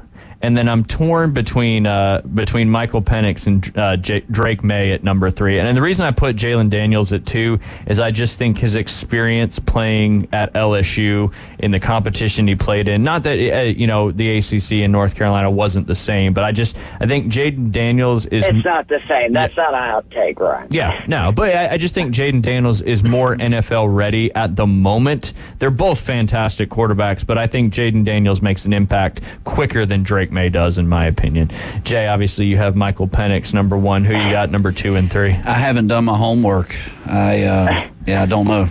I really don't. I want to live in your world. Yeah, right. Because I now want to backtrack and know the research of what he read or heard. They got him to go Michael Penix, but no, he just wanted to say that we read a story yesterday, or I let him read a story yesterday on the air about I don't know if you saw I listened to that. Yeah, I listened to that segment. So he's an emotional guy, and he's he watched the story, so now he's the biggest Michael Penix Jr. fan. Absolutely. Yeah, he had that sympathetic Jay voice going, which is one of my favorite. Love it. Absolutely. He's in his feelings. I'm with you on Daniels. To me, he's by far the riskiest. Yeah. Of any of these top QBs, because I think his ceiling is arguably as high as anyone. Williams is so special, I can't say any higher than Williams, but I mean, let's just look at the ability of what he can do. He's really good throwing the ball down the field, and he's super fast. We're talking like Lamar Jackson, Michael Vick type athlete running the ball. The issue is that was pretty much all he did in college, and people kind of keep glossing over that. They show all his touchdowns at 20-plus yards or more, and it's because he's pretty much going for it all. He's not great really at, making his progressions yet and moving the ball up and down the field typically the way you do in the NFL, which is not just, chucking it 20, 30 yards down the field. But for the upside, I think you have to have him too. But I like Nay at 3, and the more I read about him, he was on a really bad team at North Carolina. Yeah. No offense to North Carolina fans, but they probably know more than anybody. Arguably only 2 other NFL players on that roster, which is pretty insane to think about. And he's just so big. And we've seen with Allen and Herbert and these guys, when you're big, it's just such an advantage because you can take more of a beating. He's actually athletic. And he can sling it, man. You watch some of the tape. Allen's really got me, looking at more of it. He's got a really big arm, and he's a big dude who's athletic. I mean, you can do a lot worse than that with the 3rd pick, which is what it looks like is going to happen in this draft, than Drake May. Yeah, I mean, he's... we talk about this all the time that, how many draft picks of quarterbacks that came out in the first round actually come to fruition. And I agree with you. I think, Daniels has got some serious upside. I think Drake May's probably a safer, quarterback for a more long-time thing, especially, if and the thing is, when you're drafted top 10 in the NFL, you're getting thrown in right off the get-go. And that always isn't the best formula for success. We talked about it with Patrick Mahomes. We talked about it with, Joe Burrow. I think he Green Bay's been doing it for Jordan 25 Love, years. Aaron Rodgers. Yeah. They let these guys in, and then you see some guys, and I hope the best for Heisman Trophy winner, number 1 pick, had a brutal year last year because he was put on the worst team in the league and had the worst people around him to help protect him. So where I think Caleb Williams is going to a Bears team that has made a ton of moves, and shoot, if they get a guy, a wide receiver like a Rome Odunze in that 9th pick or something like that, and they don't move off that, and all of a sudden you got Keenan Allen, Rome Odunze, I forget the other guys they have, but they are loaded with talent. That's a lot different than a Bryce Young going to a Carolina Panthers team that really wasn't, going to protect him very much. Situation is the issue that we don't ever want to talk about with these guys, but it makes such a big deal. Like Brock Purdy for the Niners is almost the same as Brady in the sense that it's almost like a 1 in a million chance that a guy with that little capital just gets on the perfect team at the right time. And I mean, you see him go most places, he probably wouldn't even ever get a chance to start, right? Like, would be practice squad or third string. Like, I don't think that he would get that opportunity because they'd look, it was the last pick of the first round. So much of that is dependent because I still think Bryce has a lot of talent, and C.J. Stroud wouldn't have succeeded in Carolina. I don't think any quarterback would have. Who are some of your favorite players in this draft, Ryan? Obviously, I got to go with your boy Brock Bowers. I think he's going to go probably top 10 there. But and I'm anxious to see what Jay does tonight. Are you doing some work right now? Yeah, that's right. During class, doing the homework. Right. Okay. I want to play. I want to go play when I get home. A few names that I can write down, right? So that way he at least knows he's in the ballpark. I know how Jay researches. Yeah, absolutely. I mean, you've got such a. This could be one of the deepest drafts in a long time as far as wide receiver talent. Obviously, quarterback talent is up there as well, but your offensive lineman talent too is pretty special. I mean, obviously Joe Alt is the front runner. They're probably the standalone best, but then beyond that, you've got so many different players. But I really like your boy. I'm not just tooting your own horn too. I'm anxious to see where Ladd McConkey goes. I know you're high on him, a great route runner. Where do you think he's going to end up going? Just out of curiosity. I'm intrigued to see. I think there's a really good chance he ends up getting selected near the end of the first round by one of those dream scenarios if you're a young wide receiver with his skill set of having like Josh Allen or Patrick Mahomes throwing you football, something that we know that both of those teams are probably looking for a wide receiver, maybe not specifically in the first round, but I don't think he would slip any further than 10 to 12 picks in the second round. If he did, it would be the ultimate Falcons kind of FU to their fan base, which they are known for this. They rarely ever pick Georgia guys. Even when it's like layups, they don't take it. And this would be the ultimate layup because McConkey's story, I think I've shared here before, it's pretty unreal. He was pretty much unrecruited until the very end of his senior year, put up absurd numbers, played QB his senior year and actually won a state title, and took basically a walk-on spot that ended up being a full scholarship by the time that everything was said and done to Georgia, had an immediate impact as a freshman. And what I like the most about him is he can play outside, he can play inside at the slot, and they used him in motion last year. So pretty much no matter what offense or what you're looking for him to do, he's going to be able to, I think, play immediately almost no matter where he ends up, which is obviously a good thing for a wide receiver. Yeah, no, absolutely. And I mean, it's going to be fun. It's going to be fun. I think talking about the Niners specifically, obviously they want to bolster up that offensive line, but I also could see them going after like a Nate Wiggins kind of guy, corner from Clemson, who's unbelievable in the back there as well. But I don't know. Jay, what do you think? I've got Brock Bowers going to the Falcons in the 8th pick. 8th pick. 8th, yeah. Yeah, I mean, Bowers and Pitts, let's go. There you go. Hey. Dual tight end system. Yeah. Might as well just run the wing T. Right, bring it back, baby. Kyle Pitts to wide receiver. Yeah, there you go. There you go. I mean, I do want to say about Brock because I've kind of been upset. People have been dinging him for the way he looked in T-shirt and shorts. And I just argue go watch any game tape of him. Just kind of a man-child. A reminder, 3 seasons at UGA, 175 receptions, almost 2,500 yards receiving, 26 touchdowns. He also had almost 200 yards rushing and 5 touchdowns on the ground. That's like 16% of his touches. He scored a touchdown.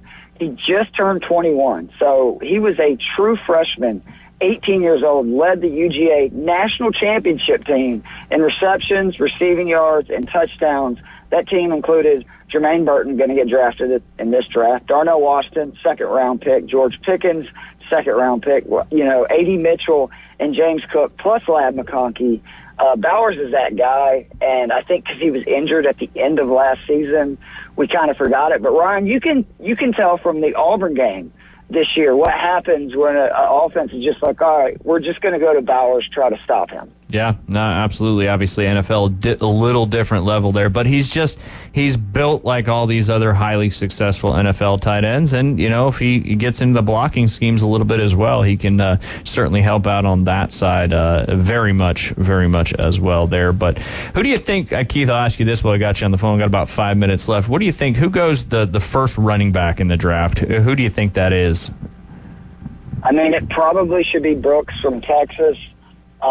If it wasn't for the injury, he would be almost certain first-round pick. Agreed. You got the injury concern, which I understand that, but to me, if you're telling me you get somebody who's put up numbers and has a similar athletic score to some of these studs that have gone in the first round in recent years, guys like Derrick Henry, Jonathan Taylor, Bijan, that's who I would take first. I am fascinated to see when the first running back goes, because we're talking potentially middle to late second round, and I think that might be at the earliest that we see one come off the board.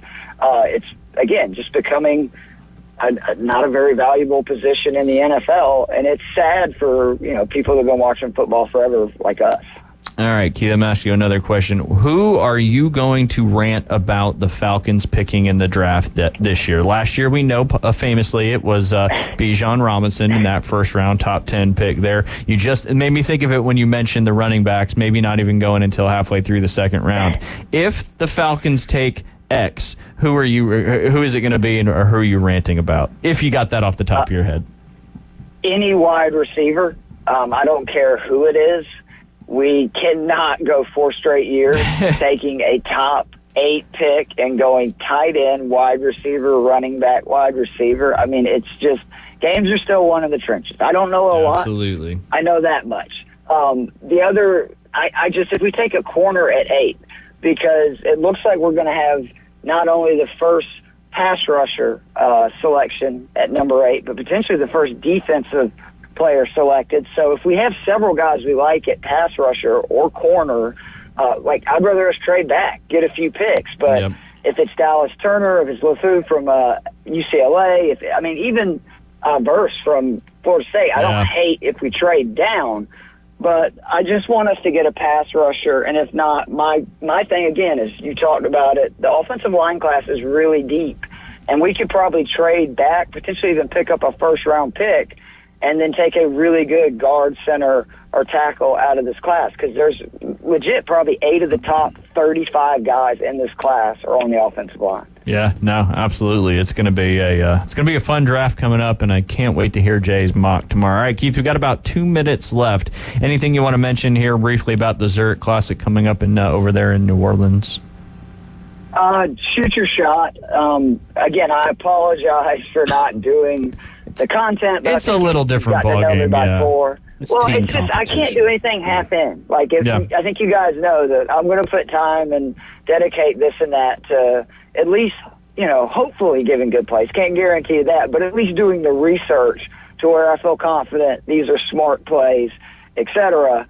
And, with the draft, we're going to be doing a bunch of stuff, having a live draft on Fantasy and Frames Thursday night. I wanted to kind of focus on it because I've been focusing on golf for weeks, and at the end of the day, I probably won't watch a lot of this event. I hate to say that because I love the format. I think they need to do more different things like this, but, come on, it's not even the best players in the world. I'm glad to see Rory's there.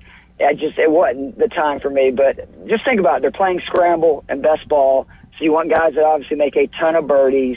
And you also want to have teams that that you don't have 2 players that can make a double or a triple at any moment, because you need a steady player, right? And those best balls, Jay Henley, or you're in trouble. Yeah, no, absolutely. You need somebody with those sweet, soft hands like Jay Henley does. That's for sure.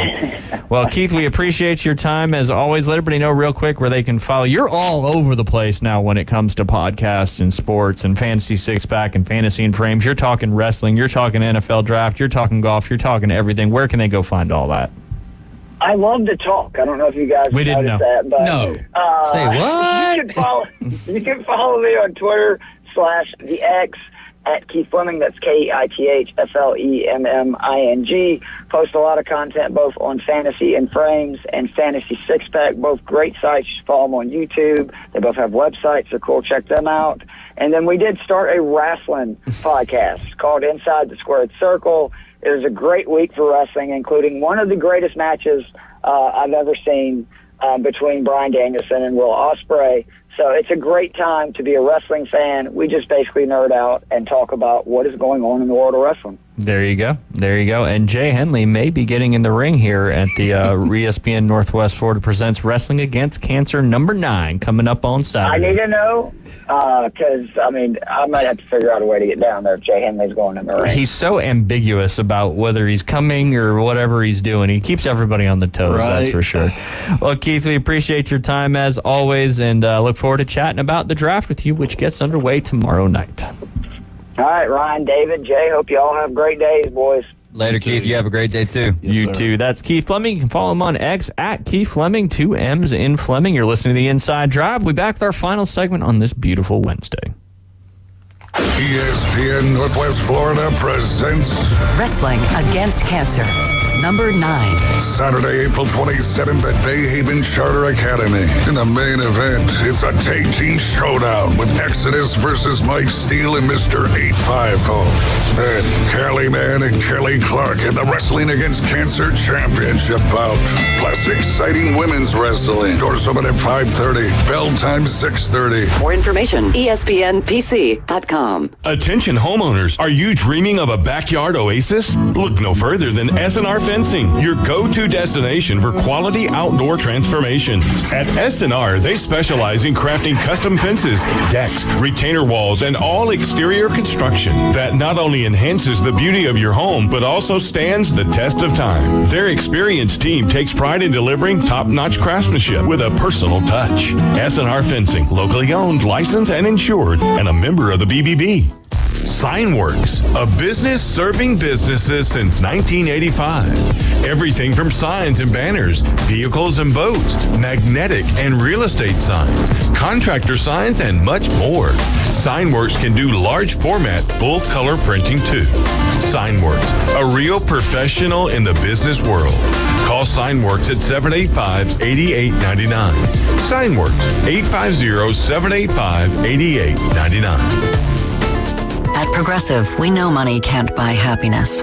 But money did buy your boat, where you find peace fishing, unlike at home with 3 teenage daughters. Because fish never argue about who stole whose crop top, or get mad the other fish used up all the hot water. No, they just swim around, never embarrassed to be seen with you in public. So save money by bundling your boat or RV insurance with home or auto from Progressive. And buy more happiness, or something close to it. Progressive Casualty Insurance Company, affiliates, and other insurers. Not available in all states. The Atlanta Braves are back with a loaded roster of young talent and some new faces in the A. It's going to be another wild season. 1-1 launched deep down the left field line. This might get out of here. Say goodbye to that one. Tonight, don't miss a minute of Atlanta Braves baseball as the Braves take on division rivals, the Miami Marlins, live from Truist Park. Coverage starts at 6 right after the afternoon underdogs. First pitch, 6:20. You're home for the Braves, ESPN Northwest Florida. The locals love it. You're gonna love this. You are my favorite. It's my favorite. Everybody's favorite. The Inside Drive with Ryan Mulvey. Live from the Bill Kramer Chevrolet Buick GMC and Kramer Marine Outdoor Studios on ESPN Northwest Florida.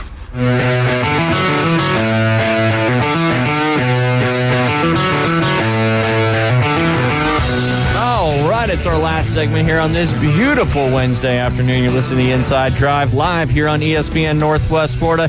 Today is the last day to submit your nominations for the People's Choice Awards, the Best Debate competition by the Panama City News-Herald. The nomination stage gets you into the voting stage, so we'd appreciate it if you go check out and nominate us, Coach James Hill Show, and the Afternoon Underdogs. Let's just have an ESPN Northwest Florida competition. So we appreciate it if you've already nominated. If you haven't, get in there and do it. We would appreciate it very much. Jay, yes, the sir. poll question.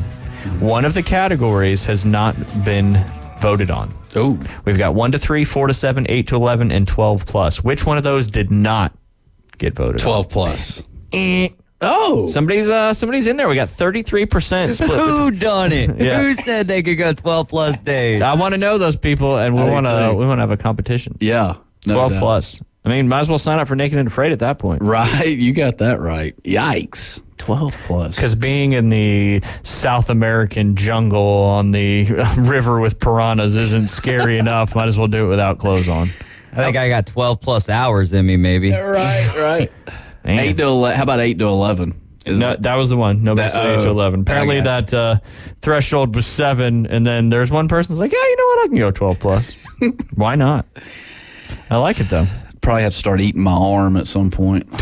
I don't know. I would just start walking back at that point. If I feel like I'm about to I'm just gonna keep eat my going. arm. It's like I'm in America, so I'll figure something out. Yeah, I feel like you walk far enough, you're going to run into something. Yeah. Now you're out there in the African Sahara Desert. That's a different story. And then whoever wins is the one to win. What would that be, between your right and your left arm? Yeah, who else are you out there with? I thought it was just yourself. Well, I'm just saying, when you come up against a predator that you want to eat, I mean, it's a battle royale. What if it's a bear? Yeah, we've talked about that before. Yeah. Yikes. Oof. You better hope it's a black bear. Yeah. Fight back. Yeah, that's what you said. Yeah. If it's black, fight back. Fight if it's back. brown, lay down. Yep. True test. Yeah, it's kind of your thing. You have these rhyming things. If it's yellow, let it mellow. If it's black, fight back. That's what Jay said. Yeah. We need a sounder that says that. Yeah. I mean, you're able to remember that. See, I can't remember a lot of things, but when I rhyme things, I'm able to remember it. What's the I did that about rapping. Spitting those lyrics? That's right. You should. Yeah. Just freestyle. Give us one right now. Shoot. All right, Nelly and Murphy Lee. What was I going to say? Oh, it was going to be related to what we were just talking about, and then it just went right out of my head when you started rapping. No, you're rhyming. Oh, I was going to say coral snake, king snake. What's the what is the ones that are good and bad? Ooh, coral snake is not good. King snake is correct. Good. What is the rhyming saying that lets you know which one's non-venomous and which one is venomous? The corals have the rings, right? They both have very similar patterns and rings. What's it like? Red touches black, it's still a snake. Kill it, Jack. Right, that's a good one. I think it's red touches black, venom lack, and then red touches yellow, kill a fellow. Something along those lines. Don't listen to me verbatim here if you're out there messing around with king and coral snakes, which we have both here in the state of Florida. Right. That's the issue with having rhymes for both of them. Yeah, you're like, wait a second. Well, they rhyme, so. Let me look at your eye. Come here real close. It's round. All right, we're good. But king snakes are good. You want to keep king snakes around because they'll eat the bad snakes. That's right. Same thing with, you get the water moccasin and the banded water snake also confused. They look very, very similar. Heads and eyes are very different. Again, do you want to get close enough to take a little gander? No. You can tell, though. It is that time of year, though. So be careful. It is. Be careful. Very active right now. Don't be going looking for your golf ball, in the little creek bed marsh thing, And if you are, just be aware. Right. Kind of like when we were playing pickleball the other day. Mm-hmm. David was like, I'll dive right in there. Yeah. I'm like, just be careful for the snakes. Yeah. Did y'all see one? No, but it had the look of an area that there would be one. There was one time not too long ago, maybe about a year ago, I was at Signal Hill, and it's on the back nine, so what, you got 10, 11, I think it's 12, and they've got that little creek bank right there on the right side. I hit it in the water, but you can see the golf ball, like, if it was a warm day, I might have just took my shoes off and gone in there Chi Rodriguez style, or I don't know if he ever actually did that or not. It works. Yeah, so I went and I grabbed my ball, and then I looked to the right, and 18 inches away was a water moccasin. I'm like, ooh. Now, the crazy thing is once this is me now, once I've seen a snake in a particular area, it could be number 3 at Bay Point or whatever. Now, as I continue on, it's like, oh, that's where I saw that snake last. I feel like it's like a breeding ground for the snake. It's kind of like fishing. When you catch a fish in one certain spot, you always go back to that spot because you think that's where you're going to catch the right, fish. Yeah. When in the reality, the chances are probably pretty slim. Right. I had a guy that worked for us, James Priest. He's a really good dude. He still lives up there in South Carolina. He was kind of our maintenance guy, fixed everything around the club and the property. And, this was out in the country out there in North Augusta, and we had a lot of creeks, and we'd have some huge water moccasins. I'm talking that big around, 8-10 feet long, and we'd see one. He'd get in there, grab it behind, and throw it out, and then our superintendent would shoot it. Oh, I believe it. Shoot it. But after he jumped in there, grabbed it, and threw it out. Right. I'm like, that's not the same type of cloth I was cut from. Like, some people just don't have fear. They don't have fear of a snake. It's just normal. They grew up with it. Like, right. Man, I'm not grabbing one with my hand. I get like kind of anxious or whatever around them, but I just got to stay as calm as possible because you just never know. But I do like to kind of catch them. Yeah. So now I did hear that an adult moccasin does not unleash all of its venom. The juveniles, they don't have as much control. So sometimes they release a crap ton, right. And that's why they say if you're bit by a juvenile moccasin, it could be more dangerous. And sometimes too, with the adults, they don't actually release the venom. They call it a dry bite. Right. Now, you don't want to risk that game. Well, if you get bit by a venomous snake, just a dry bite. We're good over this way, y'all. So why is your arm so purple? I could have swore it was dry. I didn't feel the venom going. But yes, if you get bit by a venomous snake, go to the ER. Yeah. Oh, there was a story. Did we talk about that story yesterday? I don't think we made it to it. It was there was a UPI.com afternoon delight that there was a hospital, I forget which state, I think it might have been Louisiana, that was urging the snake bite victims to not bring the snake in with them to the hospital. I can't identify this. Can you take a picture? It's the 21st century. Creating a larger problem. Yeah, like we had someone with a snake bite. They brought in a snake, and now we've got 17 snake bites. Yes. Now we've got a treat, and we've got no more anti-venom because we had enough for one.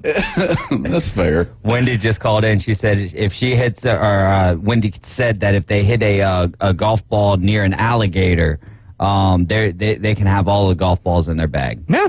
Yeah. You got that right. Fripp Island, South Carolina. I never seen big boys. Yeah. That's where the guy lost his entire arm. Char was working there. He was at the time. When that happened. Of course he was. Yeah. I saw that story. And didn't they get the gator and take it out of his and try to and they reattach the arm? Yep.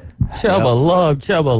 Chubbs, man. He lost his. They couldn't fix that, and this guy loses his whole arm. And I think it was like up here somewhere, and they reattached it and it's working again. I think that's a factual story. It is. Oh yeah, that's facts. Yeah, that it's working. The arm, it's back on. Oh, now that I just know it's been attached. I mean, I just don't know. I don't want to confirm nor deny that the arm is completely working again. But yeah, Fripp Island, right? That's big boys over there. The South Carolina coast and that Georgia coast, you'll find some of the biggest alligators out there. Hilton Head. It's got some monster gators. Kiowa's got some monster gators. Not the Osprey Point, I think it was. Like when you're finishing up, there's one of the courses teeing off and one of them coming back in. There's just a plethora of gators there.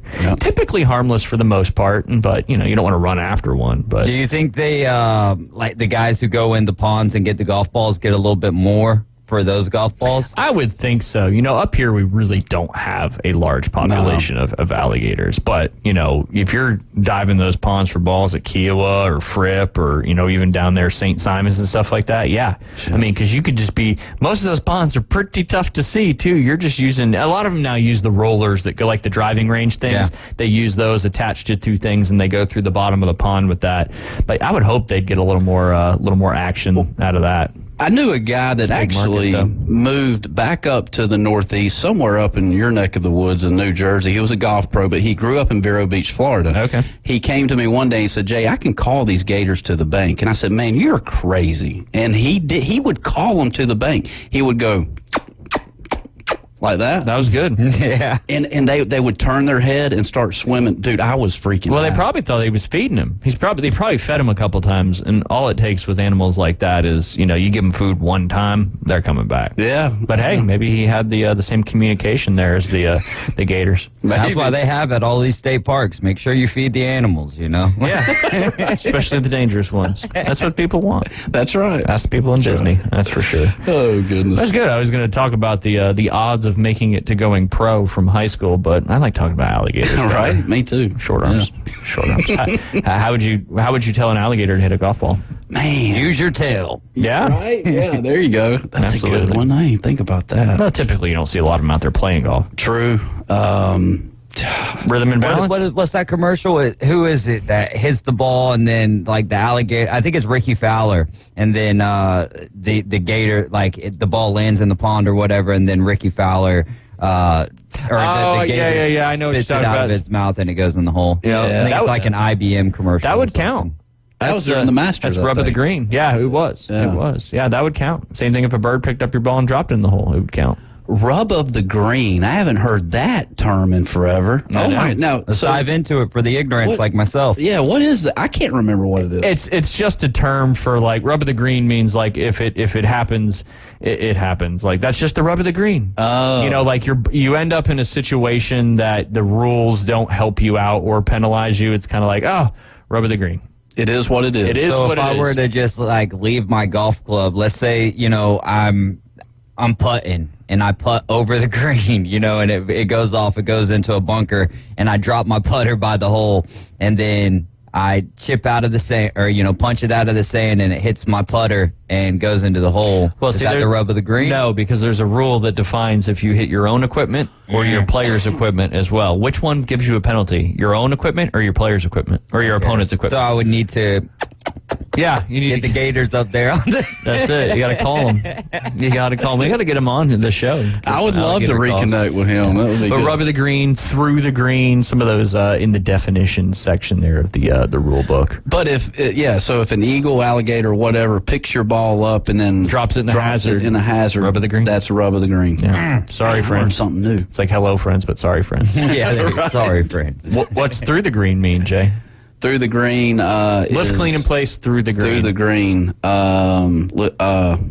Lift, clean. Oh, that's everywhere. Everywhere except the green. Hazards. Or hazards. Well, greens you can mark your ball clean. Well, yeah. So through the green means everywhere except your bunkers and your penalty areas. So when somebody says lift, clean, and place through the green, you can lift, clean, and place in the rough, the fringe, the collar, the fairway, wherever. Whereas if it's just lift, clean, and place in your own fairway, man, there's a lot. There is. It's crazy. Convoluted indeed. It took a long time to get where they did. But what I was going to say is in 2016, only 0.102% of high school football participants made it pro. Wow. 0.102. Crazy. NFL draft coming up tomorrow night. Jay's mock draft tomorrow afternoon. Underdogs coming up at 4 p.m. We appreciate you guys listening. As always, get out there and nominate us for Best of Bay. I won't tell you tomorrow. We'll find out if we made it into the top 5 there, and we'll go from there. Thank y'all for tuning in. We'll see you tomorrow.